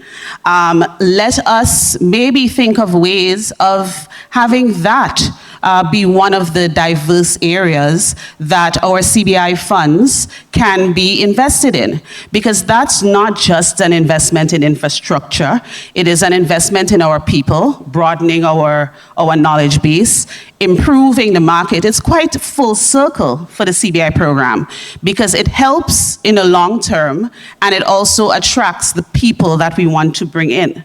So I think with the governments keeping that in mind, economic diversity, social consciousness, looking for projects, not necessarily brick and mortar, that allows us to diversify. And I will just close by saying, I will speak about the, he's been mentioned, one individual coming out of Grenada has invested heavily in fintech solutions or technology solutions for the CBI space. And if there is a mechanism where we can encourage even more young people to invest or have a good pathway to investment through use of CBI funding, what an explosion of innovation we can be having in the region. And we can really be a leader in the space with the guidance of persons who have the expertise. So, that's just a way of saying, let's think bigger, let's think broader, and let's see what we can achieve. Thank you very much. My last question was going to be a request to have each of you for 30 seconds give us your leading recommendation as to what we do next. Daisy's given us about 6, so each of you, your primary recommendation for what we do next. We'll start with you, Sean. Yeah, I've got a little bit of a soapbox, and I'll tell you that I was one of the people that raised their hand when the host asked who's never been here before, who's first timer, and I'll tell you, when I got off the plane here, I was blown away by not only by just the absolute beauty of the island, but and I've been to other Caribbean islands, just not this one, and but also by just the kindness and the grit and the intelligence of the people that I've met here. I'm blown away by it. And I'll tell you that I find it to be insane that the best way to get rich is to leave the island and go live somewhere crappier. And especially in this digital age, you can work from anywhere on the planet. Why not here? And the people that I'm talking about, the digital natives and those sorts of people, that combination, that rum and punch combination that I keep talking about attracting those kinds of people and having a regulatory framework where they can operate in safety, that is a virtuous cycle that can really help retain and attract the right kind of talent and it's a recipe for prosperity. And it sends a signal to the world that this is the place where you want to come and innovate. And I think that's, we've talked a lot at this conference about the challenges that we face in this industry, and that's absolutely true. But there's the opportunities that we have are enormous, and they should inspire us to think big and to act boldly. And of course, with integrity and making sure that we're doing it safely. But the technology's here. Let's just adopt it and let's go. Thank you so much. Will Vaughan? Yeah, I think let's review our strategy, listen to what our international partners are saying and what they're not saying. And I would just say, let me just give one example.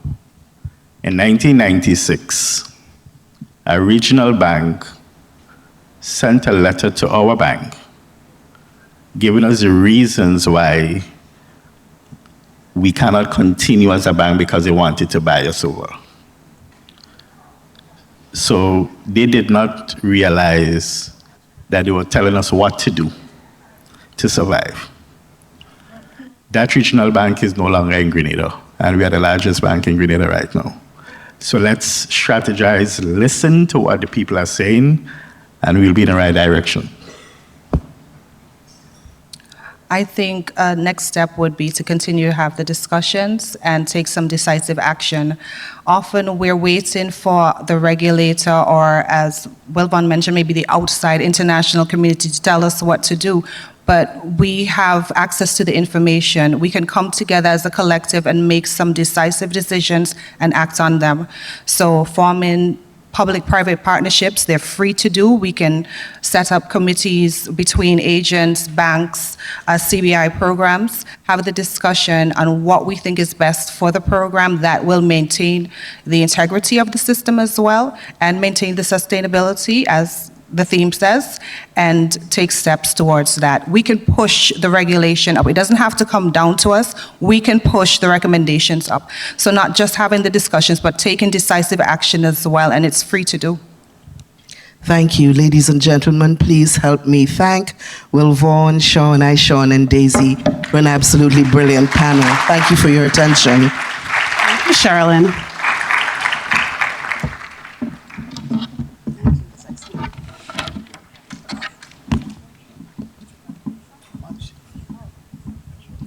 And apart from thanking our panelists, we thank you as well, Sherilyn, for your chairing of the panel this morning.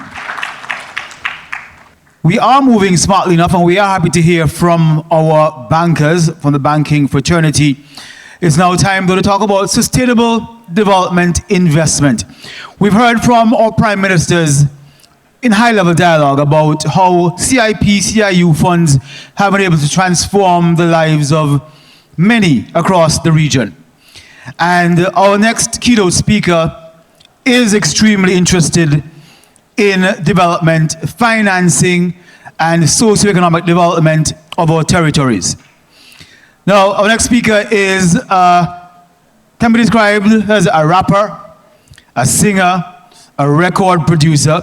We've already told you he's highlighting our CBI Award ceremony and closing cocktail later. He was born in the country of Haiti, on the island of Hispaniola, here in the Caribbean. We've been hearing a lot in the media about what's happening in Haiti, and we can talk about the Eminent Persons Group that CARICOM has designed. We've talked about the United Nations forming of the multinational security support services and the work that Kenyan officers have been doing. But I don't think there's anybody as invested in what's happening in Haiti as Haitians are. And so our next speaker is a philanthropist at heart, and he's been all over the world championing the cause of his home country. I hope that you will join me in applauding as he comes to the stage this hour. Wyclef Jean.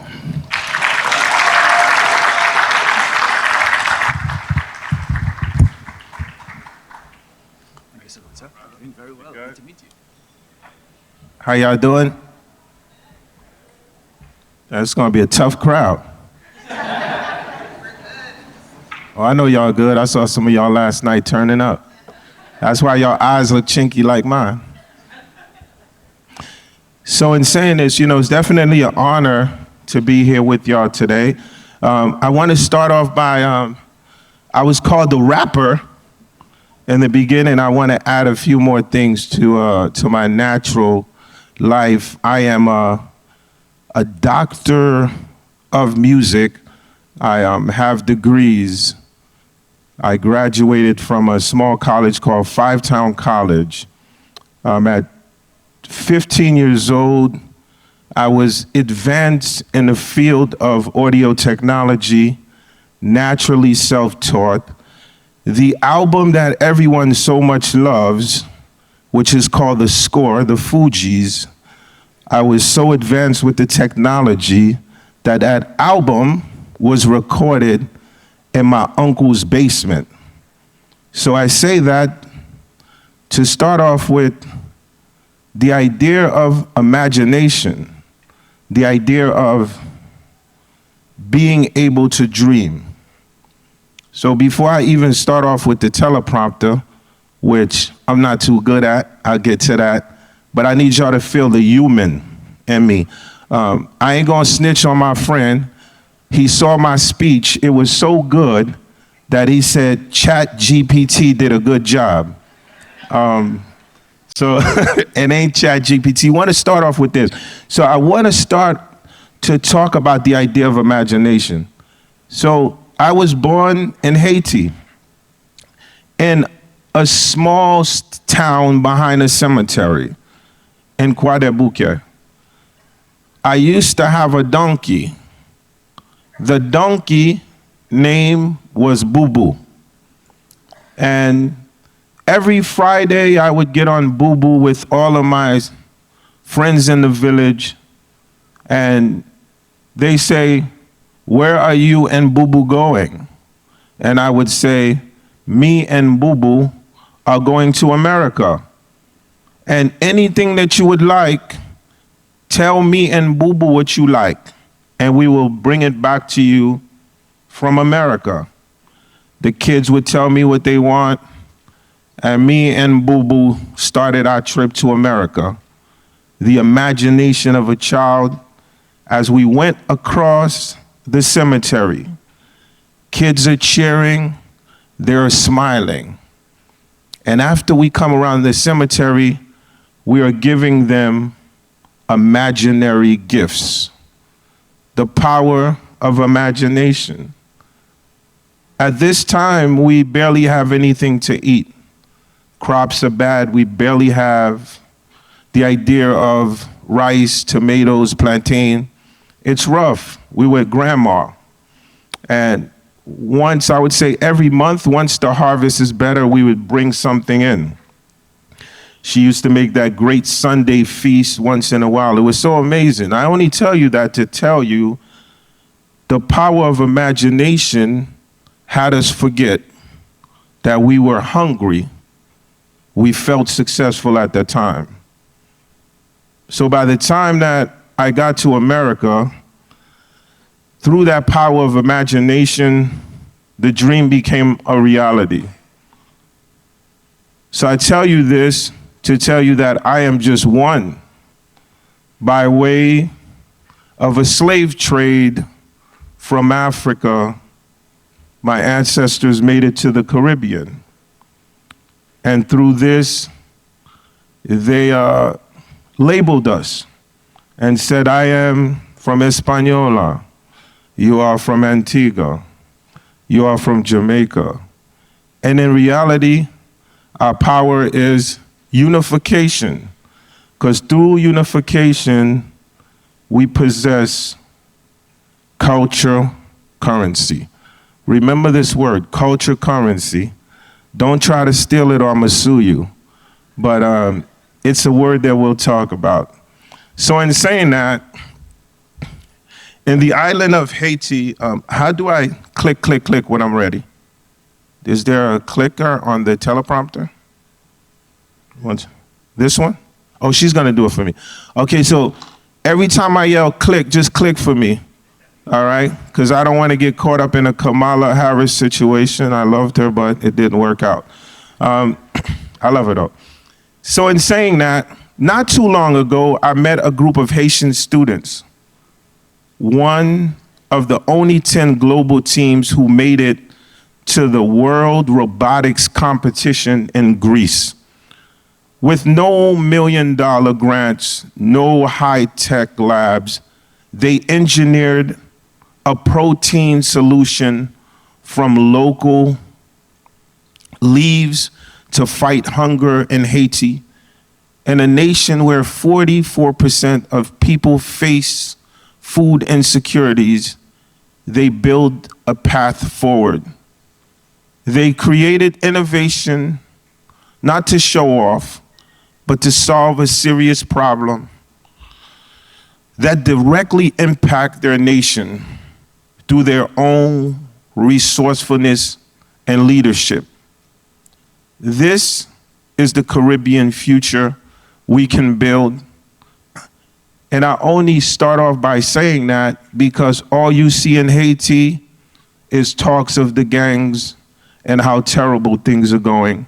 So I figured that I would bring you a story which would inspire you to show you, despite what's going on, if we invest in the youth can constantly prevail through one of the greatest innovations, which is called technology.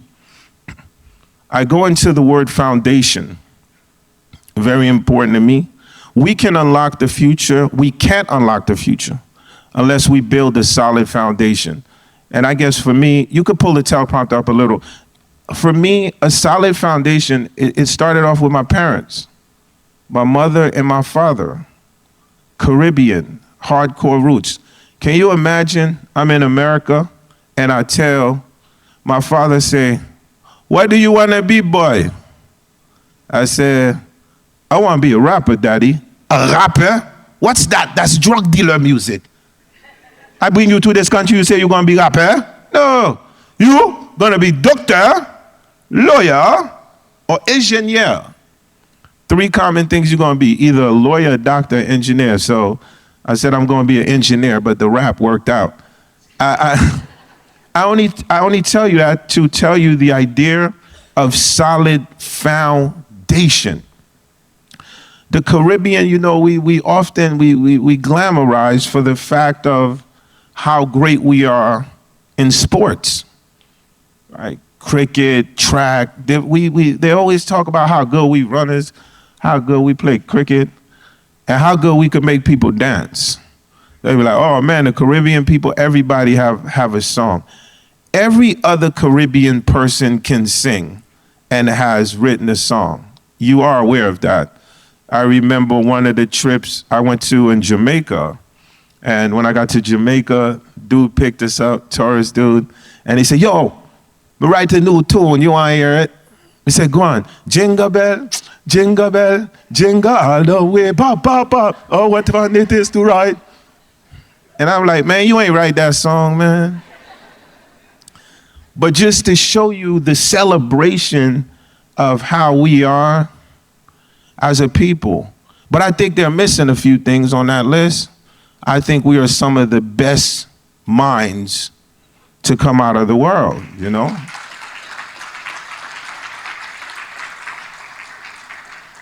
We excel in math, we excel in science, and I could continue. And I only say that because the word of foundation, my parents didn't say I was going to be a rapper. They put 3 things in my head automatically within the foundation. And it's so very important that in the youth that we put in their minds within the foundation that they can establish great things. And to not only think of the singing, the dancing, the sports, which we're excellent at, but to also think of Einstein a little bit. the law of relativity in one hand and the violin in the other hand. You see, as good as Einstein was a physicist, he was a great violinist. And I didn't Google that, Armin. So in foundation, we need a bipartisan front, which is very important. Policy making, conversation with world leaders. We have to reach out. It's very important. At the same time, we must deepen our bonds across our regions so we generate solutions from within that build a path to unify the Caribbean. So what that means is, you can hold on the teleprompter. What that means is we can't be outside of the conversation. We have to be inside the conversation. So I look forward to going to the White House and having a conversation with the President Donald Trump. I look forward to a conversation with Elon Musk. I look forward to a conversation with the Republic, because within this conversation, I'm able to express our needs, our wants, how we are not workers, but we are bosses. And as bosses, we would like a piece of the table and moving forward. And this is very important. So I urge all of our leaders, let's not complain too much about what is and what was, and, I coulda, shoulda, woulda. I think that we have the power and the intellectual to be inside of the room in these front seats with the conversation, which I feel is very important for us. These are questions I ask myself. You can move up a little bit. And another thing I always ask myself, in America, I'm always like, man, where is our FEMA in the Caribbean? Like, I always think of that. And I'm gonna bypass some of this, so once I talk about the FEMA, you could go right to the next part, because I could talk about this from the heart, speaking with Antigua, and being part of the fundraiser and helping with Bermuda, Haiti, earthquake, different things. We could keep going. Being that we know that these things are gonna happen, I think that we have to start working on prevention together as a unit, like collectively as a Caribbean, right? I'm not gonna name any foundation out of context, right? That when disasters happen, they come through the Caribbean and they help. I think that they do help, but I think that if we start to help ourselves through prevention, right? Why are we not the one building collectively an entire fund as a whole? So before the helicopters come, we have our own helicopters. Before the boats come, we have our own boats, right? So the idea would be, before something happened, if it's in Haiti, we could send our boats in advance. Not that we don't need the help. Some happen in Antigua, we could send the planes in advance. Not that we won't need the others' helps, but it starts off by helping ourselves, believing in ourselves, and focusing on the idea of prevention. Another question in my head, I say, where is our Google? And I say, where's our Google? I start off that by saying, I am a consultant for Google DeepMind, which is one of the greatest AI divisions. And if y'all know anything about Google, they're not gonna do me a favor. That means I'm very, very, very smart. Caribbean man. To be in a room with a bunch of engineers and we're trying to figure out a solution where music AI is going in the future. And I say that for us as Caribbean people, it's important. Most resourceful problem, we are the most resourceful problem solvers. Despite that, we're not moving fast enough to compete. This isn't because we lack talent, it's because we lack support. In 2023, the average Caribbean Series A was only 3.5 million compared to 15 million in Latin America, while just 15% of our investors back tech. It's no surprise that nearly half of our tech graduates leave within 2 years. So to me, this is a very important point. So living in America, the rappers that I know and the entertainers that I know are insanely successful. The amount of wealth is enormous, starting off with my tall brother, Shaquille O'Neal, who we're both from the same hood in Jersey. And I think that the idea would be, how do I start to galvanize my peers into a domino effect to want to invest within the Caribbean? So the way that it would start would be a galvanization of the private sectors to make the first move. If you make the first move, my team can make the second move. And the first move is, Shaq goes to me, he would probably be like, yo, man, if you believe in it so much, how come no one is investing out there? Why ain't the private sectors putting their heads together to do the first move? And I tell you, the first move is, if we could galvanize a unit and really start to focus and invest in tech and show the rest of the world what we're doing, it would cause a domino effect, and we would be able to raise so much capital. And I'm telling you this because I've seen it within experiences in different situations. A lot of times, right, we in the Caribbean, we always talk about Singapore a lot, right? So in 2024, Singapore digital economy hit 29 billion and Ireland's reached 19 billion. Both prove that target investment pays. If they can do it, why we can't, right? And then you be like, man, Clef, come on, man. You're talking about Singapore and Ireland, man. Like, there's no match to this. Like, you see, so if you're thinking like that, you've already lost, because the generation that I know, we don't think like that. We create things from basement, then it sells 20 million, right? The generation that I know, a Colombian and a Haitian get together and put their heads together, and then they stream 2 billion streams. That would be Wyclef and Shakira, FYI. The generation that I know, they be like, they start off in Brooklyn, and next thing you know, they're part of basketball teams. So the thing is, please do not deprive the youth of dreaming like we have dreamed. But to make the dream a reality, you are going to start to invest in the youth yourself. You can forward it a little bit. Y'all good? Y'all having a good time? I'm trying to mix it up so y'all not that bored, because I know Caribbean people, boy, them like to talk. We could go past the culture capital, economic capital. We're talking about that. But so stop real here. So my mama, you can stop here. So I went to church Easter Sunday. Anybody go to church out there? Good. So I was in church, my father's a minister, so I was back in my daddy's church. You know what I'm saying? Praising. I'll be a witness, a sanctified witness, a witness for the Lord. Oh Lord, I'll be a witness. This dude look at me like, Wyclef, you crazy, man. But that was the energy of the church.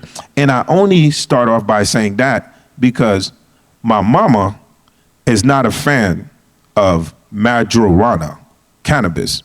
So somebody just clapped. You could go back to the cannabis sector. So she's not a fan. The minute I say cannabis, the whole screen got messed up, FYI. She's not a fan of cannabis. But what it is and I know this part so well that I don't need a teleprompter. What I'm gonna say is, as we move towards the future, please do me a favor and look at models like Israel and Canada.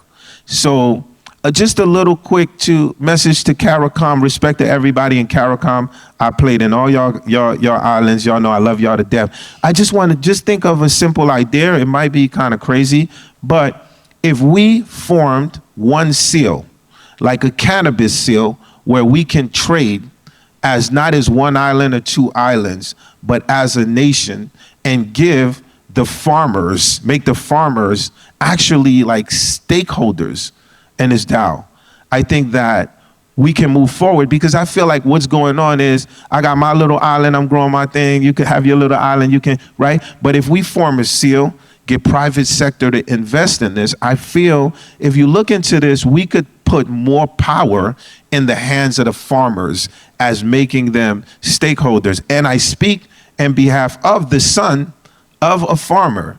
So just think about that little idea. I started off, my mom might debate with me and disagree with me. So, but definitely it could be something new. Think about the franchises. So let's look at it. Like France, AOC, Cuba, cigar certification, right? So again, I'm not saying something that's far-fetched. I think it could be a great opportunity for the Caribbean. You can move up real quick. Okay, this is very important. So we within the Caribbean, I actually was in England in the parliament. I was in the parliament in England when the Labour Party was seeing if they was going to win or not. So I say this because when I look at the UK average age of 40.8 and over half of the Haitian population under 25, right? And look into the statistics now of the entire youth within the Caribbean. So we literally have an entire youth population that's galvanized. So this is why I'm very inspired by what could be within the next 50 to 100 years with the next generation that's coming up. And we talk about fashion also, food, music, film, right? Why is Tyler Perry not coming here to an amazing island? Why is 50 Cent putting it somewhere in the States? We have all of this land, we have all of this capability, but it starts with us. When I say a seal, I mean a unity of us, right? I would be willing to get with a few private sector people and say, yo, let's start a movie studio, right? And invite friends, right? Why are we not doing like bigger recording studios?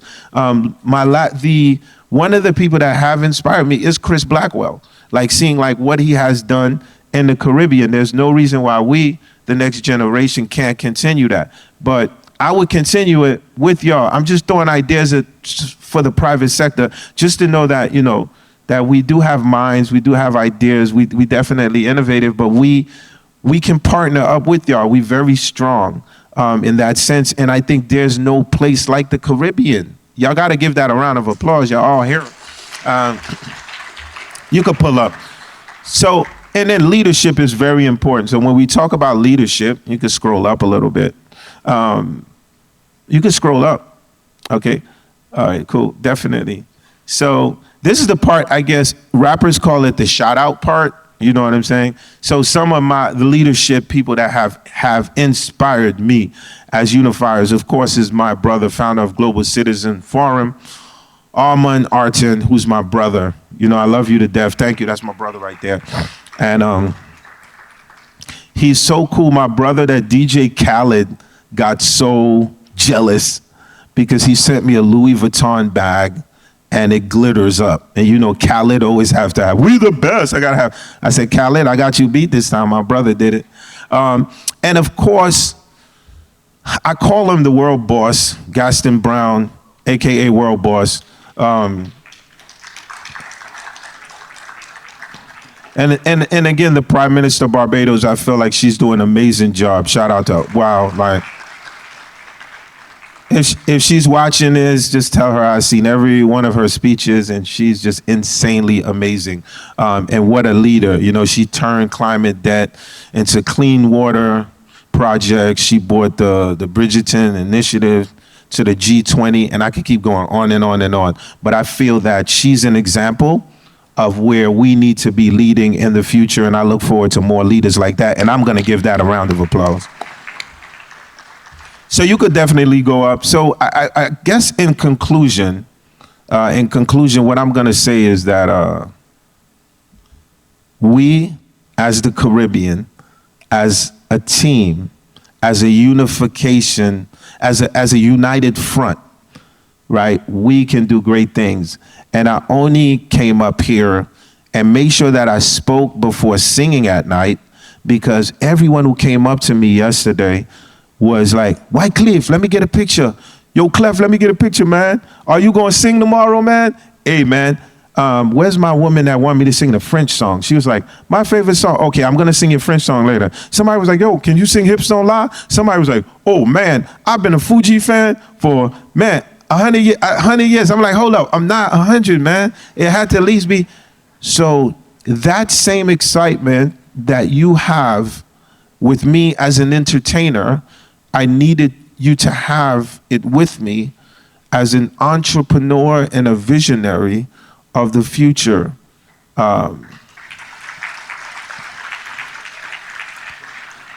I conclude by saying that I did meet the late, great Nelson Mandela.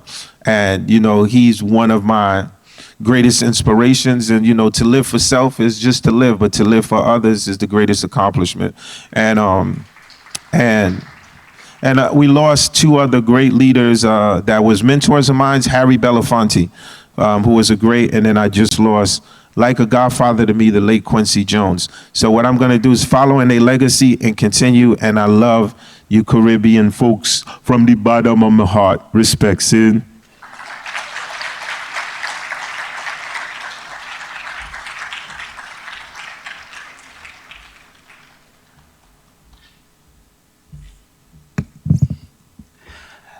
And now I feel bad, I plan to ask for a photo myself. Gotta abandon that idea. We want to see another round of applause for Wyclef Jean. You know, in our introduction, we talked about his musical career, but also someone who's very interested in developing and development. And so we want to say kudos to him. And we know, sir, that you are more than just the songs that you have sung, the records that you have produced. We have one more panel before we take a break. And this is a very important panel because we're talking about stakeholders. As I said to you yesterday, investment migration, citizenship by investment, citizenship by invitation, these programs are only as strong as the stakeholders. So the bankers, the regulators, the investment, the development partners, they are important as well. And so our next panel is going to talk about that. Sustainable development stakeholders, our collective future, because the future is not only something that Antigua Barbuda can champion or Grenada can champion, etc. It's about all of us working together to ensure the sustainability of our programs across the sub-region. And so we're going to invite our panelists to come to the stage now. Before we even invite our host, our chair, we want to start with Garfield Joseph. Garfield, he is the Chief Executive Officer of the Antigua Barbuda Investment Authority. Please, sir, come to the stage. He also leads the Prime Minister's Entrepreneurial Development Fund. We want to invite Mr. Chris Dering as well, who asked that we applaud Jamaica and Jamaicans everywhere. Mr. Dering is the CEO of Cricket West Indies. We want to invite Armand Arton. He, of course, heads Arton Capital. And I had to, yes, a round of applause. Thank you so much, sir. And I had to ask for the pronunciation of her name because I wanted to brush up on my French. Fabienne Dubois is coming as well to the stage. She heads Control Risks Investment Migration Government Service. So she as well coming to the stage. Now, all of these partners very, very intricately involved in what we've been talking about for the last few days, and I'm sure they will add their individual perspective to the conversation. Chairing this panel is the CEO of Open Interactive responsible for CIS25. Please give a round of applause for Mr. Stachio Williams. Good morning, good morning.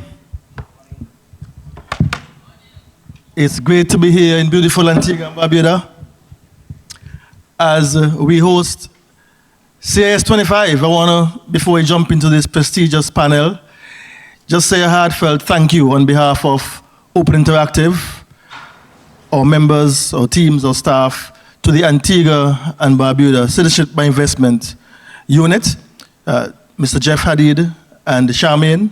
We want to say thank you so much for your partnership, and please relay on behalf of ourselves to your Prime Minister for his visionary leadership in bringing such an important forum at this time to Antigua and Barbuda. Please give a round of applause to the Antigua and Barbuda CIU. I also want to say a special thank you on behalf of our organizing committee to all our sponsors who have supported us, most of you, year after year, and to also thank a few key persons who would have gone above and beyond. I would like to, at this point, do a special shout out to Elizabeth McCool for her great leadership in bringing this conference, and ambassador of your leadership, I should say, here in Antigua and Barbuda. All right, so we're about to have a very important conversation about our future, the future of the industry, and with me, I have a very esteemed panel, and they were introduced earlier. I would allow them to introduce themselves officially, but we're about to get into a conversation that is going to be mind-blowing. It's going to tease us, thought-provoking, about what the industry has in store for the future. And with that, I'll take a seat and allow the esteemed panelists to introduce themselves, and we'll get right into it. Yeah? I will start with my immediate left, Mr. Garfield Joseph. Garfield Joseph, the son of the soil, most beautiful island in the Caribbean, Antigua and Barbuda. I am the executive director of the Antigua and Barbuda Investment Authority. That's what I do on a full-time basis. I also teach part-time at the University of the West Indies Five Islands campus, where I actually teach business strategy and policy, business, government, and society. And I look forward to a conversation this afternoon as to how we can address the challenges and the opportunities before us. We're at an inflection point. I've learned a lot from the presenters earlier as this program started, and I'm happy and excited about sharing some reflections, thoughts as to how we can make this program more resilient for the benefit of our people of the Caribbean. Thank you, Garfield. And now we have Mr. Chris Derrin, the CEO of Cricket West Indies. Thank you. Good afternoon, everybody. I'm Chris Deering, CEO of Cricket West Indies, and I know many of you are wondering why Cricket West Indies is part of this project. But it's been a learning curve for me as a Jamaican coming down here. We don't have a CBI program. I think it's quite an exciting program, and I think it offers mutual benefits for organizations like Cricket West Indies. For those of you who don't know, Cricket West Indies is headquarters right here in Antigua, which is why I'm here. Cricket is the second largest sport in the world by fan base. I always ask a Trivial Pursuit question. Of course, everybody knows where cricket is broadcast around the world and where the television broadcast revenues emanate from. Everybody can tell you the #1 market is India, but nobody can tell you #2, which is the United States of America. So it is a very exciting program, the CBI, and for me, over the last couple of days, it's been an educational opportunity for me. But I think it's also going to be an educational opportunity for potential investors, agents of the CBI program to understand the reach, the global reach that cricket represents on this wonderful platform that we have here in the Caribbean that we own, that is respected the world over and so on. So by background, I'm an investment banker originally, but I'm also an entrepreneur, and this is my second stint with Cricket West Indies. My first stint was involved in setting up the commercial operations of Cricket West Indies and running the Cricket World Cup in 2007. So I'm very happy to be here, and I might be the only Jamaican representative, but the truth is my representational hat is very much Caribbean. Thank you so much. And next we have my very good friend, Mr. Armand Arton, who is the president and CEO of Arton Capital. Start. I will not introduce myself. I'm going to jump into the first questions maybe to save time. But I'm extremely happy to be here. It's my last opportunity to address all of you. And I think that, thank you, Brother Wycliffe, for the kind words. I have been trying always to talk to you as an industry partners, regardless if you're stakeholders, governments, due diligence companies, competitors, because it is one ship. We're in the same boat. And as long as we do not understand that completely, we're not going to be here for a very long time. So the sustainability of our industry is conditional on a reset of our mindset. The action of all will affect everybody. A little bit of Musketeer, one for all for one. but the problem of one will become the problem of everybody. And the transformation of our industry that started, especially in the Caribbean last year with the famous MOA agreement between the governments, is a first absolute great step. We need to continue in that. We need to think regionally. We need to think about examples of my new friends from the cricket world, that it is a Caribbean asset, that every of the 5 countries should have an option to invest in order to leverage it. Same thing about climate change. I mean, this morning I couldn't swim because of the seaweeds. That is a problem you all have in the Caribbean. Creating a fund to deal with that, it's something that is very well needed, very much needed, and will be very well received from the international community. That will affect tourism, that will affect a lot of lives and livelihood, if not addressed immediately. So there is global problems that could be solved with our local solutions called a CIP. Let's think creatively. Thank you. Thank you so much for that earlier deep insight, and we're going to dig into some of that a little sooner. But before we get into it, we have with us Fabienne Dubois. Est-ce que c'est français? Thanks so much. Good to meet you all. So I've been called onto this panel at the last moment, but I was really passionate about talking about this one issue.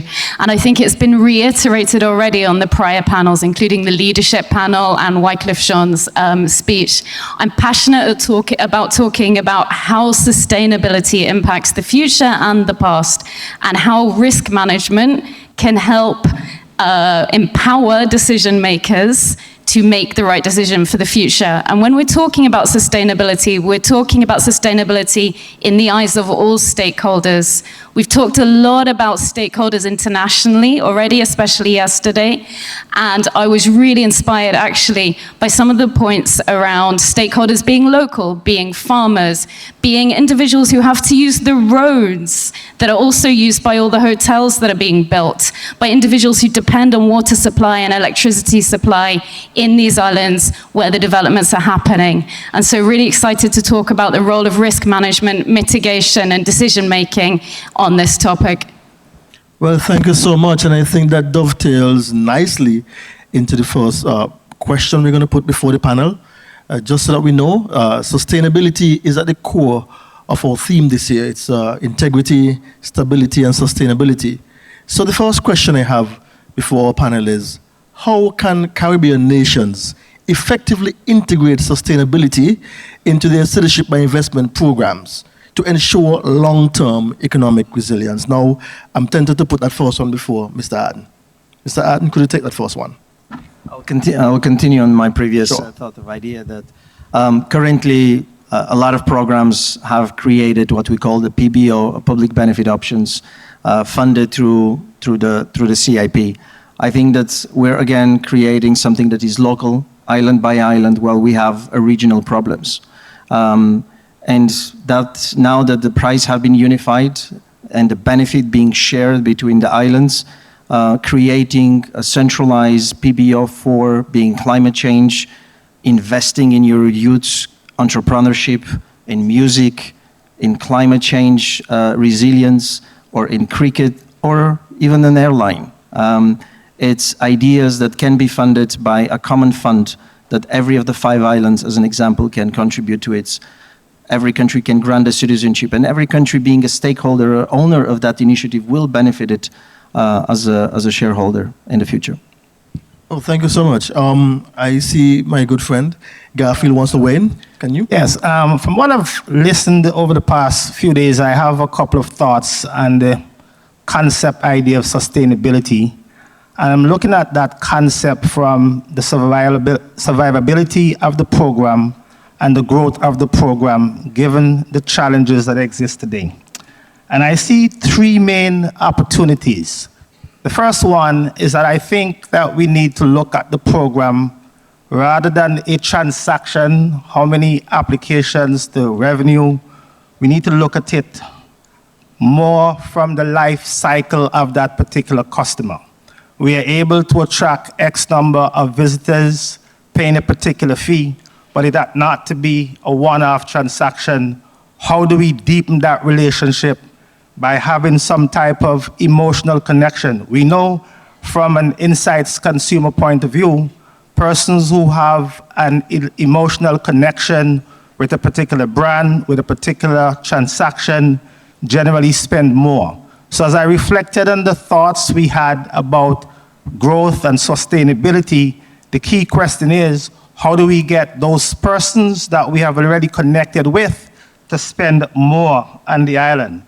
The third thing in terms of sustainability for me, I listened to a lot of the discussions. I'm learning quite a lot.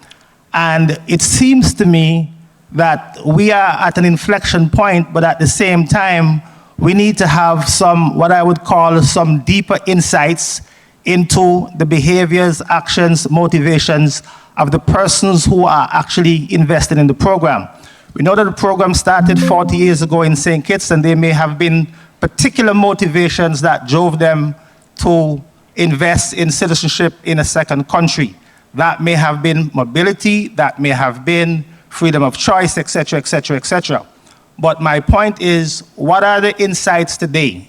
Now, we have a database of thousands and thousands of persons from the collective region that have already invested. We know the demographic profile. We know the motivations in terms of why they attempted citizenship by investment in the first instance. And so if we're going to think about sustainability into the long-term future, we need to tap into that insight. Not that I believe, I anecdotally observe, but we know from real insights what is it that they want. And with that emotional connection, with that insight, then we are able to get these folks to invest more in our countries, and that for me will drive sustainability over the long term. Thank you so much for that. And talking about encouraging them to invest more, I think it's a perfect segue for Chris to speak from a West Indies cricket standpoint, your endeavors to invest more here in Antigua and Barbuda and the region. So Cricket West Indies also has its own projects that it is working on to try and attract investments. And that's one of the reasons we're here, is to understand more about the CBI and how we can incorporate that into our financial model and profile. But I also want to just go back to something Wycliffe Jean spoke about, and that was the whole question about, I can't remember the terminology used, which I'm going to steal anyway, the cultural equity. And that's one of the things that we need to embrace here in the Caribbean, or cultural equity as a means of diversification, as a means of standing out in the crowd, as we are trying to attract and grow CBI programs across the Caribbean. I use the example of West Indies cricket. The world of cricket created the limited overs form of the game to imitate the way we were playing cricket normally.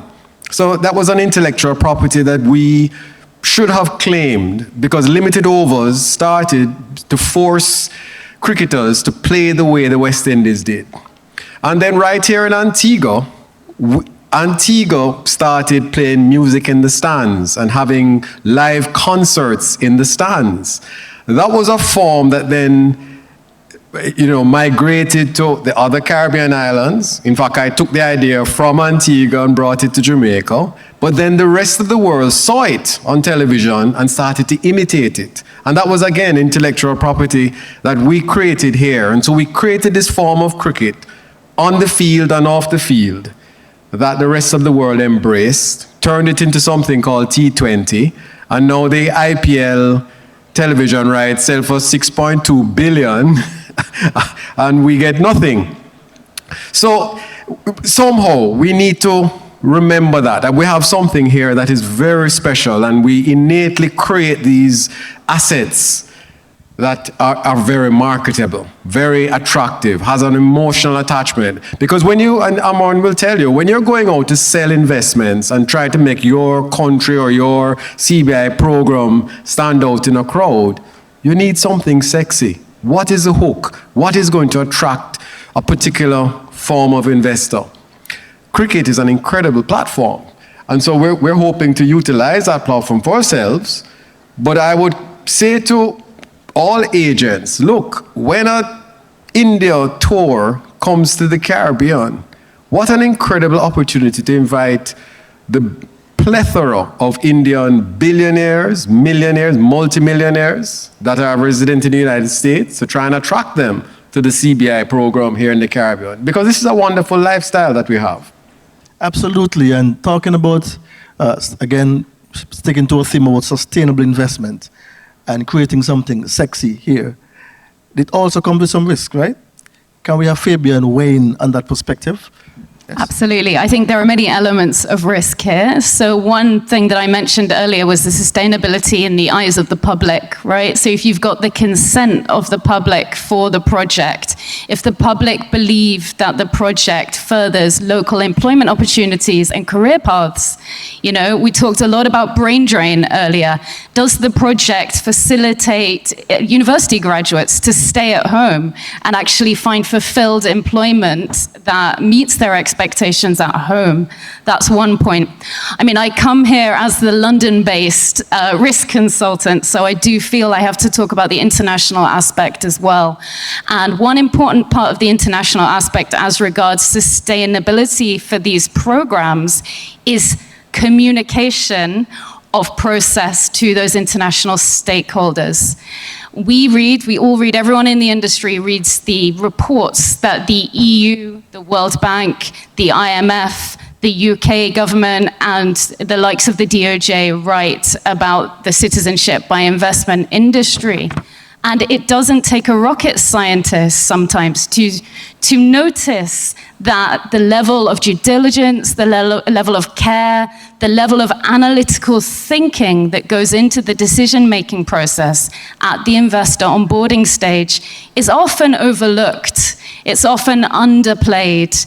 And my sense, coming from a due diligence background, is around tipping the balance in favor of the governments and allowing and really pushing proactive communication of the level of due diligence that is conducted by the governments and making sure that that is heard in the right audiences, that the EU understands that and really hears it.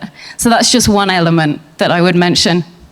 Well, thank you so much. And keeping the conversation going, of course, in order for the investments to be sustainable amidst all the risks which you've just outlined as well and how to control those, no pun intended, right? We are looking at metrics and frameworks. What metrics and frameworks should stakeholders use to accurately measure and report on the sustainable impacts of such investment migration projects? Mr. Arden, can you speak a bit on that, please? I will comment just on the topic before, because we know something about making things sexy. And let's get back to the fact that this is the most emotional purchase or investment that anybody will make in their lives. They're paying $300,000 for something that costs $12 to be produced at the end. A little paper book called a passport. I don't know many other industry with such a margin. And the notion that that passport gives you, that feeling of security, freedom, mobility, whatever it is, it's something that has to be sold differently than the way we have been doing it so far. Connect on a different emotional level, being sports, being care about the environment, love about the music. We need to think differently how to sell it going forward in order to protect it and make it sustainable. How to measure our success, is it really sustainable, how it's impactful? Again, we've been leading, and in the following weeks you will hear about ideas that we have launched, such as the Citizenship by Invitation and other programs where we're not discounting, we're uppricing. We're even making it more selective. We want to attract a different group of people. And the measurement is not only by the dollar sign, it's about what those people can contribute to this country. We worked on a project with the UNDP to have actually a UN standards of measuring what the single dollar that comes into a specific project really does for the local society. We don't have to reinvent the wheel. Those measures exist at different various organizations that should partner with the CBI to produce those reports transparently, not about the 500 million that got in, everybody knows a number. It could be for somebody a lot of money, for others it's a day in an investment banker in Goldman Sachs transaction. So how that changes the lives of 80% of the population, Goldman Sachs cannot calculate. So I think those measures of how the lives of the local population is impacted are missing from the current reporting. Thank you so much for that. And just continuing on, because I know Garfield, Yeah, you had the investment portfolio here. Can you weigh in on this I as well? think fundamentally there are four things. You know, in any industry, there are four key performance indicators. Specifically for this one, we're looking at the number of applications received every year. You want to get growth over, you know, annual growth versus prior year. You also want to look at the average spend, and that is where I think we have a big opportunity. If you have a single transaction of 300,000 just for the passport versus building that emotional connection where that person sees Antigua and Barbuda, St. Kitts and Dominica as a part of their home, and they are also aware of other investment opportunities in the country, which I think it's our responsibility to present that to them. Rather than have an average income per person of 300,000, we end up with an average income of applicant of 2 million, 3 million. So we do not really have to go to the bottom of the barrel to scrape. That will really put the countries at risk.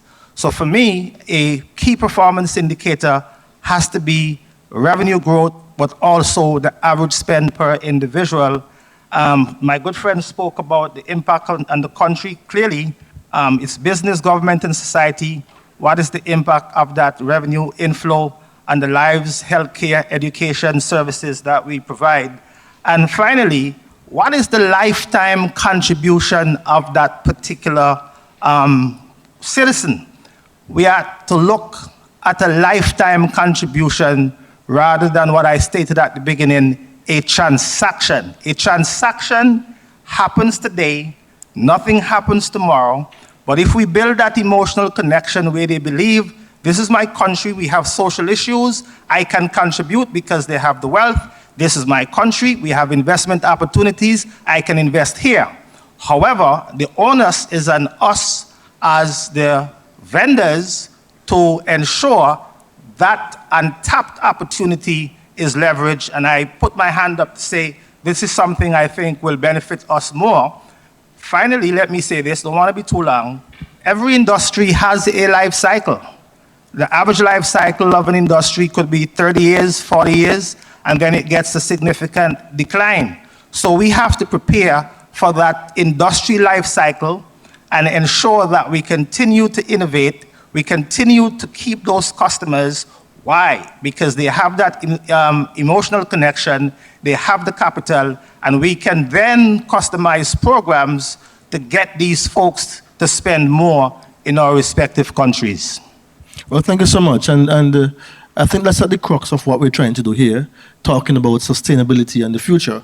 And it's one of the reasons why I'm happy to have Chris on the panel here, because you're looking at converting the traditional type of investment options and bringing on board with innovation, new options to invest in infrastructure projects, to invest in regional integration, as it were. So Chris, from your perspective, what would be KPIs? There are two things I want to mention. One, any project, and we would have our own concepts that we're developing, we have to be able to reach people in an emotional way, as Armand mentioned. So we're definitely, utilizing this cultural asset that we have called cricket to try and attract investment, to try and, stand out in a crowd internationally and so on. But there's a key performance metric that might be so simple and so basic that we almost overlook it. And it's just how many days do people spend here? How many days are the people that are buying passports or investing in the CBI program? How many days are they spending in your country? Because I guarantee you, the longer people stay in our country, the more they fall in love with our country, the more they invest in our country. And I'm speaking from experience. I mean, growing up in Jamaica, I used to come here for cricket as a visitor. But that built such an emotional attachment to Antigua. And back then, when I was a young man, I could not imagine myself actually living and investing in Antigua. But cricket was that platform that connected me to this island. And the more days I spent in this island, the more I fell in love with the island and the lifestyle. And so I think it's almost a very basic, raw performance indicator that we need to start measuring? How many days are these people spending? How can we get them to stay here longer so that they become true investors? Because once you have an emotional attachment to a place, it's difficult to it's almost impossible not to get more investment from somebody. And I think you're spot on there, and I must say kudos to the Antigua and Barbuda Citizenship Program, because I believe there is a part of the program that requires persons to spend 5 days here, right? So building upon that, of course, is part of the process. Fabian, what perspectives with that would you weigh in on? Yeah? Thank you. I think I would add, actually, I'd echo everything that's already been said, but I'd add also a key performance indicator might be how investable and insurable are local businesses, how investable and insurable are sovereign bonds, how investable and insurable are all the other initiatives maybe that aren't being funded through CBI. Because it's a small economy, and proper risk governance and sustainability of the CBI program then feeds into perceptions of risk in every part of the economy. So that's just my one addition to that bit. Go ahead. I might just add that in the last 10 years, I have made 4 trips to Antigua with clients myself, organized it so I can join them. It was part of the mandatory trips. All of these people have made an additional investment, from the smallest being 2 million to 150 million. From One and Only to Rosewood in Barbuda, financial institutions in Dominica, in St. Lucia as well. So I'm saying that how much time they spend and how guided they will be during those visits.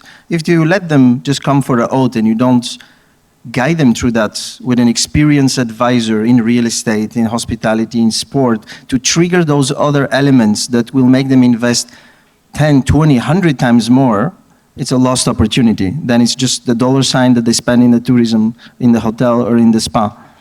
But if you have next to them somebody who knows what he's doing and how to show them the opportunities, as I said, I mean, this morning when I was looking at the seaway, I said the first guy who will fix this problem will be a unicorn in the Caribbean. And I'm going to hire actually scientists when I'm back to figure it out. So you have to have this kind of mindset to change, and that's what I'm talking about, reset. It has to move from a transactional to a relationship. Amon raises a very good point, because the automatic default we in the Caribbean tend to have when we start off with any program is tourism. So even with sport, the automatic default, when we talk about cricket, people think about sports tourism. You can't allow an investor to come to the Caribbean and just enjoy the tourism product, because these people that are coming for tourism are also investment bankers, they're also top engineers and so on. And so tourism just becomes the platform to get them here. The sport or cricket is just a platform to get them here. When we talk about the kind of investors that are taking, investment that is taking place in cricket in the United States with the, what's his name, Sundar Pichai and from Google, and Satya Nadella of Microsoft, that are investing millions and millions of dollars in cricket, who has invited them here to the Caribbean to enjoy our own cricket product? Let them enjoy it. Let them enjoy the beaches and the cricket, but then our governments need to be leveraging that to ensure they look at other projects. Yeah, if I may just add, we also have an opportunity in terms of sustainability by leveraging the technology with our creatives in terms of art and culture. So for example, you have wonderful artisans in places like St. Vincent, et cetera, and if you think of the idea of a Netflix type of documentary, we have the opportunity to leverage that culture that is quite unique to the rest of the world. That's a product that would sell.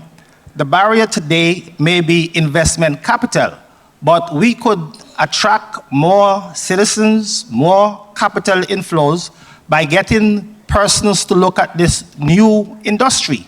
It's an industry that we can leverage tomorrow. It is not capital intensive. The infrastructure is already there and can generate millions for us. So the idea of sustainability is not just to get new applicants, because at some point in time, that number will decline. The idea is, how do we take the existing database that we know are moneyed people in the first instance, and we get them to invest more in our culture, in our art, in our sports, in our health services, in technology.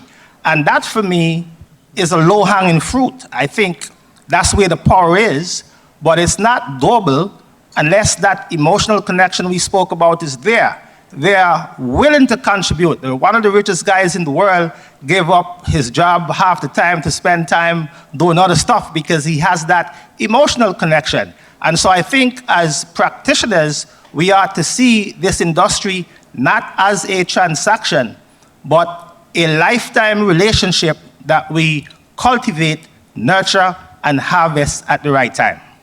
Well, thank you so much. I think we would have had some good discussions around the KPIs and sustainability as we peer into the future and looking at how we invest beyond the passport, which is typically what's been happening.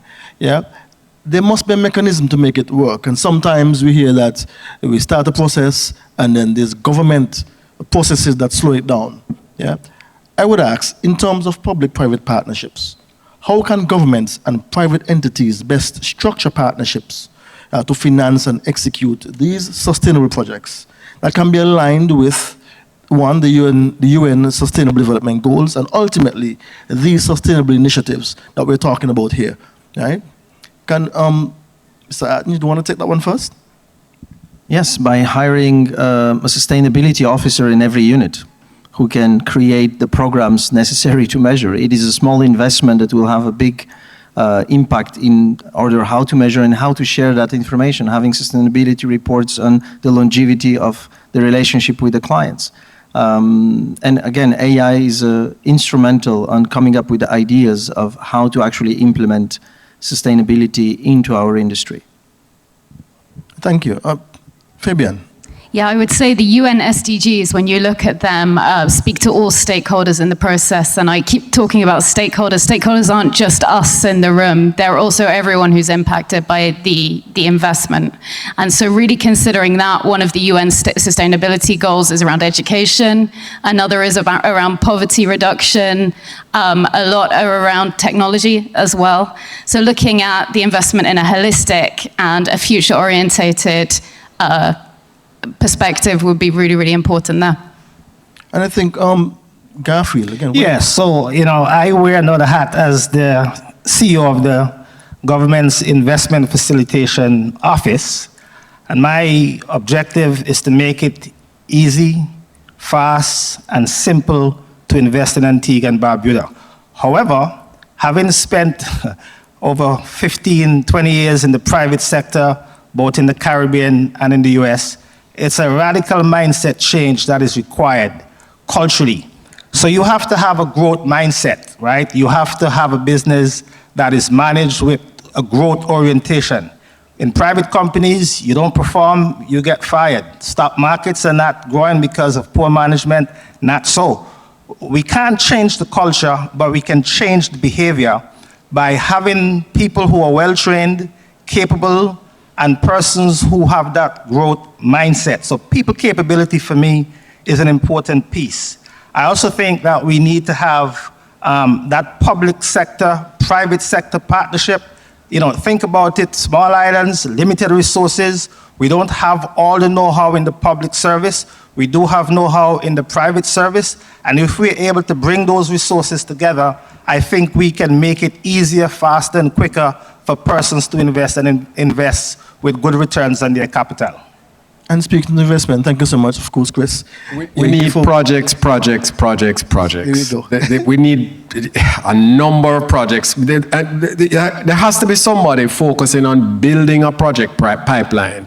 So we will be bringing some, but you need just, in any program, there's a gestation period that can be years. And so if you don't have hundreds of projects being looked at, you may only land 2 or 3 or 4 a year, major projects.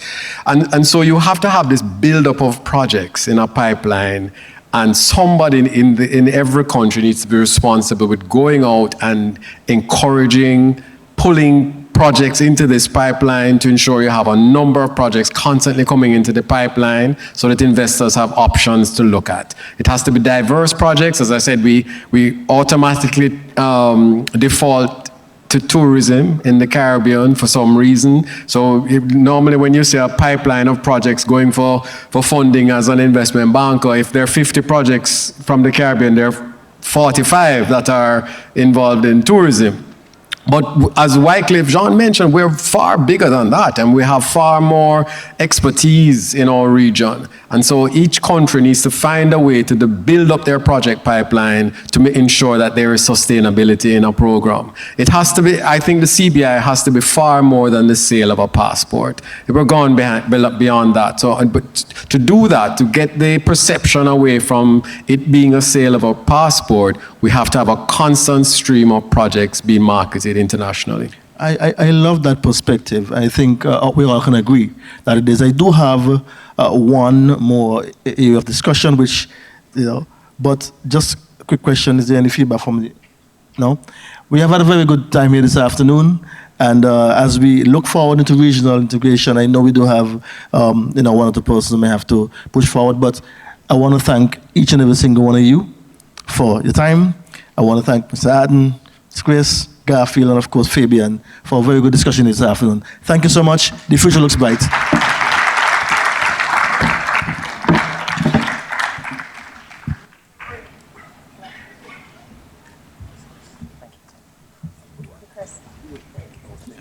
Thank you so much, Tashu, and of course, thank you to our panelists on investment and sustainable development in our region. Ladies and gentlemen, it's time for lunch. A round of applause.